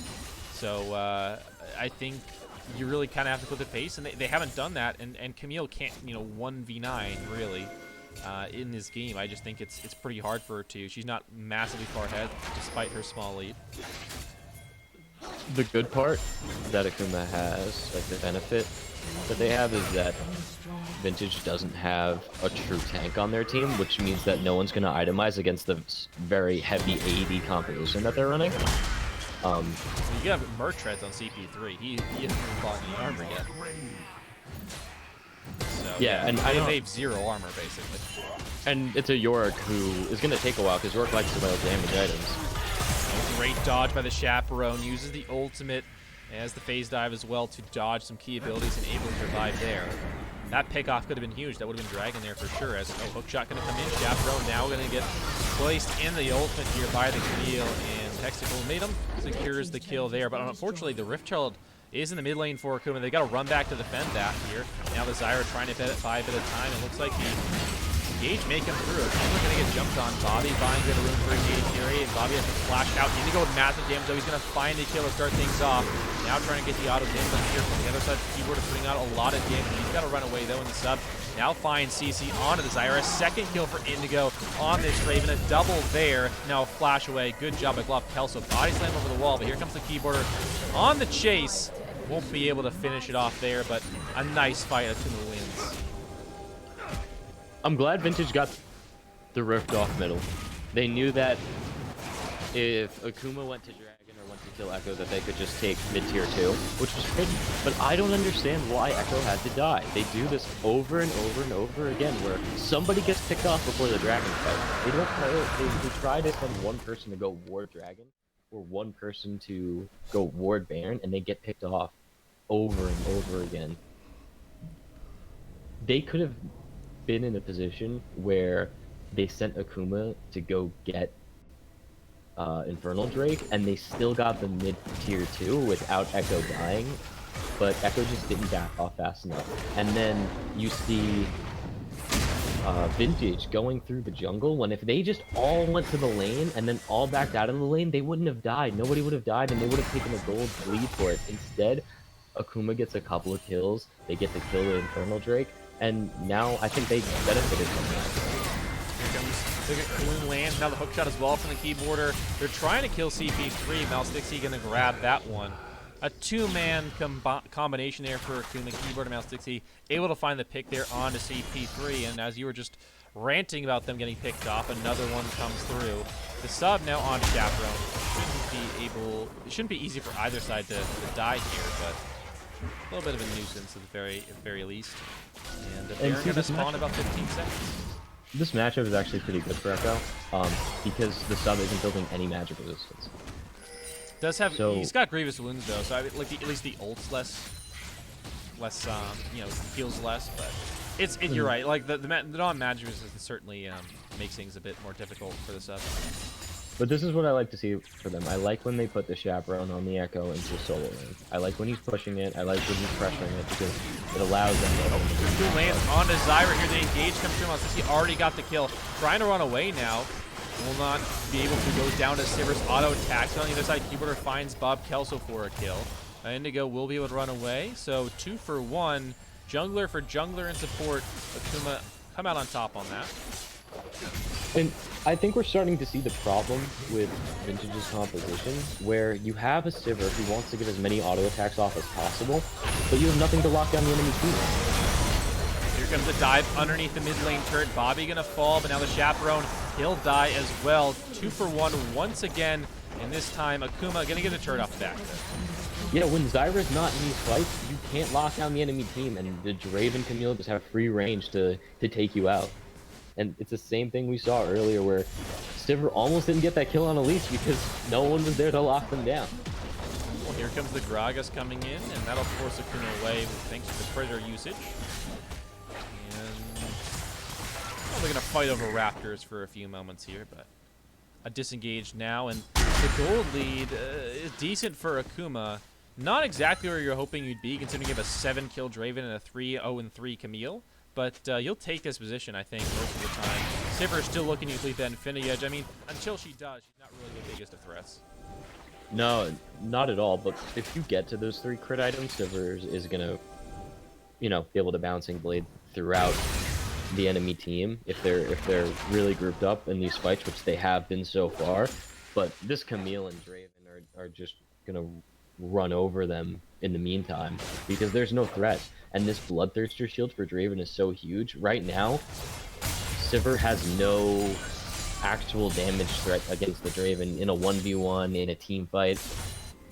You're not straight up hitting the Draven. And same thing with Camille. If Camille gets the physical damage shield, you gotta fight through the shield as well. So playing from behind in this situation, especially when you have an Echo who's trying to burst these 2 carries with shields on them as well, it's really hard. And now I see why this Camille pick is pretty good into this Echo. You might not be able to duel him 1v1 in a side lane, but in a team fight, he can't burst you out because you just have your shield to cover him. Well, there comes the hook shot into the Echo. Made him hold back here. A nice stun by the Echo, but he's going to try and get away. No, the Elise will stay. Not today. Going to grab that kill. A nice pick off in the side lane, but on the other side of the map, the sub is trying to run away. Akuma may lose the top laner, but he's going to flash out of that one. Should be able to survive. Now Akuma pressuring the bot side, trying to grab his inner turret. Will not be able to on this wave. The cast just wards them away, but Indigo just going to walk back forward and auto the turret down. So Akuma lose the flash on the top lane, but did a kill and a turret on the other side. And we're just seeing this Draven Camille. There's not much more to say than has already been said. The damage that they scale right now is just crazy with Triforce, Hydra, and then almost 3 items on Draven already. He's just gonna one-shot these really squishy members of Vintage. They don't have a true tank at this moment because York's building Stark's Gauge next, which I don't know if I necessarily agree with, considering you already have enough damage on your team, and you don't have that front line to take the damage, and you just have these insane hyper carries on the side of Akuma. And another dragon going over to Akuma as well. They've just been so dominant on getting dragon control throughout the series. Well, and a thing that the dragon does now, they've got the 3rd one, is put them, you know, within arm's reach of Soul. And an Infernal Soul, to me, in this situation, gives you a lot of extra reach, if you want to continue that analogy. A lot of extra reach in that, yeah, maybe at 30 minutes, 35 minutes, you probably lose the game from there, unless you're up by a crazy amount of gold. But now with the Infernal Soul, that gives you so much more team fighting power that you can maybe extend that, you know, time at which you just kind of lose the game to much further until the Sivir truly gets to that 5-6 item point where she becomes that fountain laser. I think, you know, that Infernal Soul is going to be huge for Akuma to perhaps give them the little bit extra time they need to close this game out. But I don't even know if Vintage got to the 6-item Sivir at this point, if they could claw back without getting a couple of picks onto Draven right now, because they don't have a full tank, as we said before, but Braum has a Gargoyle Stone Plane on the side of Akuma, and this Maokai is super beefy. So if they don't get to this 3-item Sivir relatively soon, and you get like these 2 6-item tanks or 5-item tanks, Gargoyle Stone Plate Braum is nothing to joke about. They're gonna have a really hard time killing this front line. Certainly will. A lot of armor stacked. I mean, the Echo can be effective, and so can be the Gragas, but I don't know if they can chunk through all that health even. You know, on that Maokai, especially when he just like autos you and heals for like 300 or something. They're in a similar position that they've been in the other games where they really need to get picks right now. It's kind of like game 1 where they really needed to pick the Yasuo, they really need to pick the Draven or the Camille. And you're just not going to pick this Draven. He's playing behind his Braum, he's playing super safe, he's got the Bloodthirster shield. It's going to be really hard, but this Echo's going to need to make a really good play. And I know he can because we saw it last game. Well, we have the Baron available, and we're waiting 2.5 minutes on the next Dragon. But Indigo is just going forward right now. Massive damage coming through, and they've already picked off Kelso, but now damage coming back, and Akuma have lost already carry. There's the pick on the Draven. Here comes the Camille, though. She's going to pick up 1 kill. Now going on to support, looking for a second double kill for the Camille. Oh, no, Sub stole that one. Camille looking to get another one, though, looking for her double. Can she get it? Hook shot not available here. So Akuma lose their AD carry, but are able to win the team fight. And perhaps looking for this turret, but gonna fall back to Baron afterwards, perhaps, although they are very, very low. And the fight kind of went out as I had predicted, in a sense where you had a really good dive from Echo onto Draven. He got the pick he needed, but you couldn't kill the front line. You couldn't kill the Gargoyle Stone Plate Braum. There were so many auto attacks that just had to go to him because that's who Sabers kiting off him, and you just couldn't kill him, and that bought time for Camille to get there and clean up the fight. And now it's a Baron over to the side of Akuma, and they're going to be able to push with this. Yeah, they've got the full Baron here. And I believe the Draven, I believe he was alive for the Baron. Yep, he's got the Baron himself as well. So all 5 members have the Baron buff, and Akuma are poised to, I don't want to say end the game here, but certainly, you know, blow it wide open. They have, you know, a couple minutes left on this Baron, and great, you know, turret pushing potential. Camille, the Triforce, and Draven just with the autos are going to be massive. And they can even tank up a lot of poke, a lot of damage from the Sivir thanks to the Braum and Maokai, so I don't see a reason why this siege with Baron can't work. The only problem that they have for sieging right now is Dragon's up soon, and the only turret they could really siege right now would be top turret, because if they dig too far in, I think that gives time for York to split push.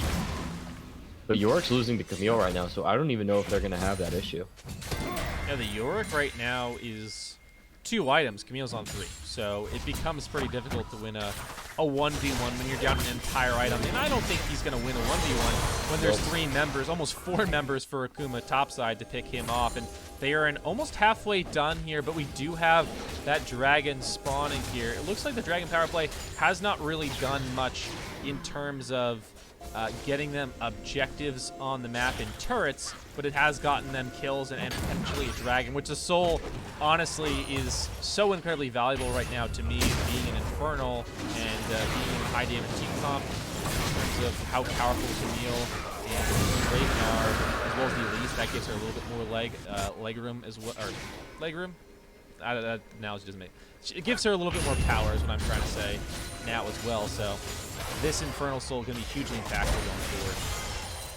And I just don't know if Osiris, Sivir, and Echo can survive through an Infernal Soul of Draven and Camille. I think we're going to see this game wrap up relatively soon. The Sivir just didn't get to the point where it could have, and this Zyra kind of just fell flat. The team fights were good. Zyra was able to get multiple like 3-man knockups with the ultimate, but the damage just isn't there, and at this point Zyra's a little bit of a CC minion.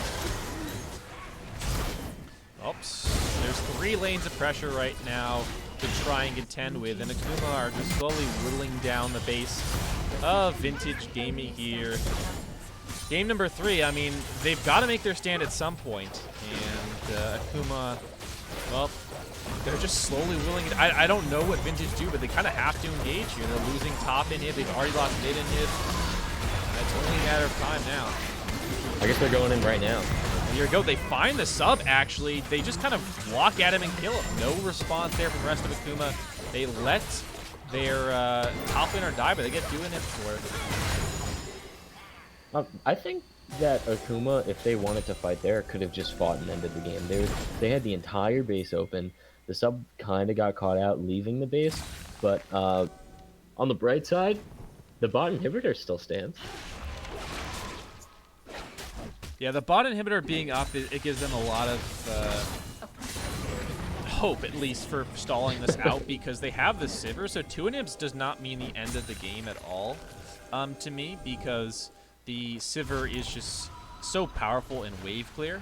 But 3, it doesn't mean it's over, but it certainly means it becomes incredibly hard to stop, because you have to win a fight and destroy and kill the minions, which the minions in and of itself are hard to stop.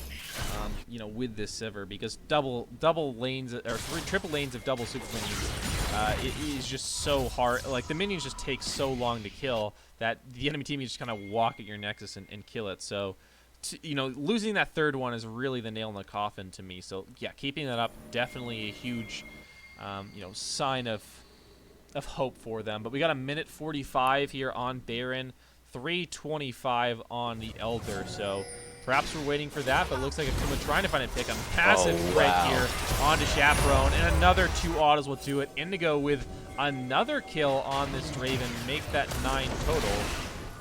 When I saw that DF sword come out for Draven, I thought it was going to be a GA, but instead he went for the Essence Reaver, which the mana really does nothing for Draven at this point, but the crit, you just saw it right there. This CDR does give you infinite access, potentially. That is true. But they're looking at the game right here. So here comes the fight going in. Massive knockup. Akuma are taking a lot of damage now. Indigo comes into the fight. A few axes. But hold on. Indigo goes down. Sodas is supported. Now Akuma are on the run. Sub trying to get away. Now Stixie goes down. What a huge fight there. They make their final stand, and, well, they're still here. Somehow Vintage claw their way back in this one and give themselves another chance. The Sub just trying to run out. He's buying a lot of time, but Baron's up soon. Potential for that to be taken. Either they are losing the base, but Echo's there to stop it. We'll see if they march down. There's a long death timers. That was just a great hold. That's what you needed. You just need them to push the button, and they push the button. The Sivir's finally able to find the auto attacks on the back line, and you have full CC coming out from a Gragas and a great play by Gragas there. Bob Kelso has really been the saving grace for this Vintage team for most of these games. He's the one who makes the plays for them. Aside from the Echo every once in a while, he's the playmaker on this team, and it showed up right there. Well, they can't get the they can't really get anything off the back of that fight, but they obviously do save their base. They lose the 3rd inhibitor, but they save the Nexus towers here and give themselves a potential to either fight it as Baron, or they can give it up and defend by just pushing out the waves here. But I think you probably want to fight there, especially considering how well the last fight went. I think maybe you just go ahead and try and fight outside the Baron and try and win that here. But hold on. CP3 in a bit of trouble in the side lane. And Keyboarder actually taking a lot of damage back from him. Let's see, the sustain is big from Keyboarder. Maybe he can get it. One more auto will do it. Keyboarder survives. Guardian Angel has been proc just yet, but here comes the TP in from the Echo. We'll proc the GA now as TP coming in to support him. So double soul lanes are gone. Indigo finds an auto here onto Bob Kelso. Trying to run away here. Whirling Death will not be able to secure it here, but the repel, and now Mustixi will just... Okay, oh, finally he gets it. Blob Kelso goes down, and the Sub and Chaperone now running at each other. Well, Chaperone is running away, and the Sub giving chase here, but now the minions piling in. Again, 3 lanes of double super minions. And that was just super greedy by Yorick. He thought he could get the kill on Camille because his ultimate was just dealing damage, but he should have backed off. If he backed off, it would have allowed his team to pressure the pit. They wouldn't have had to TP down to worry about the 4v5. Draven goes down immediately. Yeah, Indigo goes down once again, but these Baron minions are so hard to stop here. Sivir doing her best, but this Nexus tower will go down. That's the last one, and now only if Nexus stands. They're just going to dive onto it, looks like. Repel in now 50. He's going on to the enemy AD carry. Sivir trying to kite away, but it's not enough. The Nexus goes down. That'll be the series over to Akuma.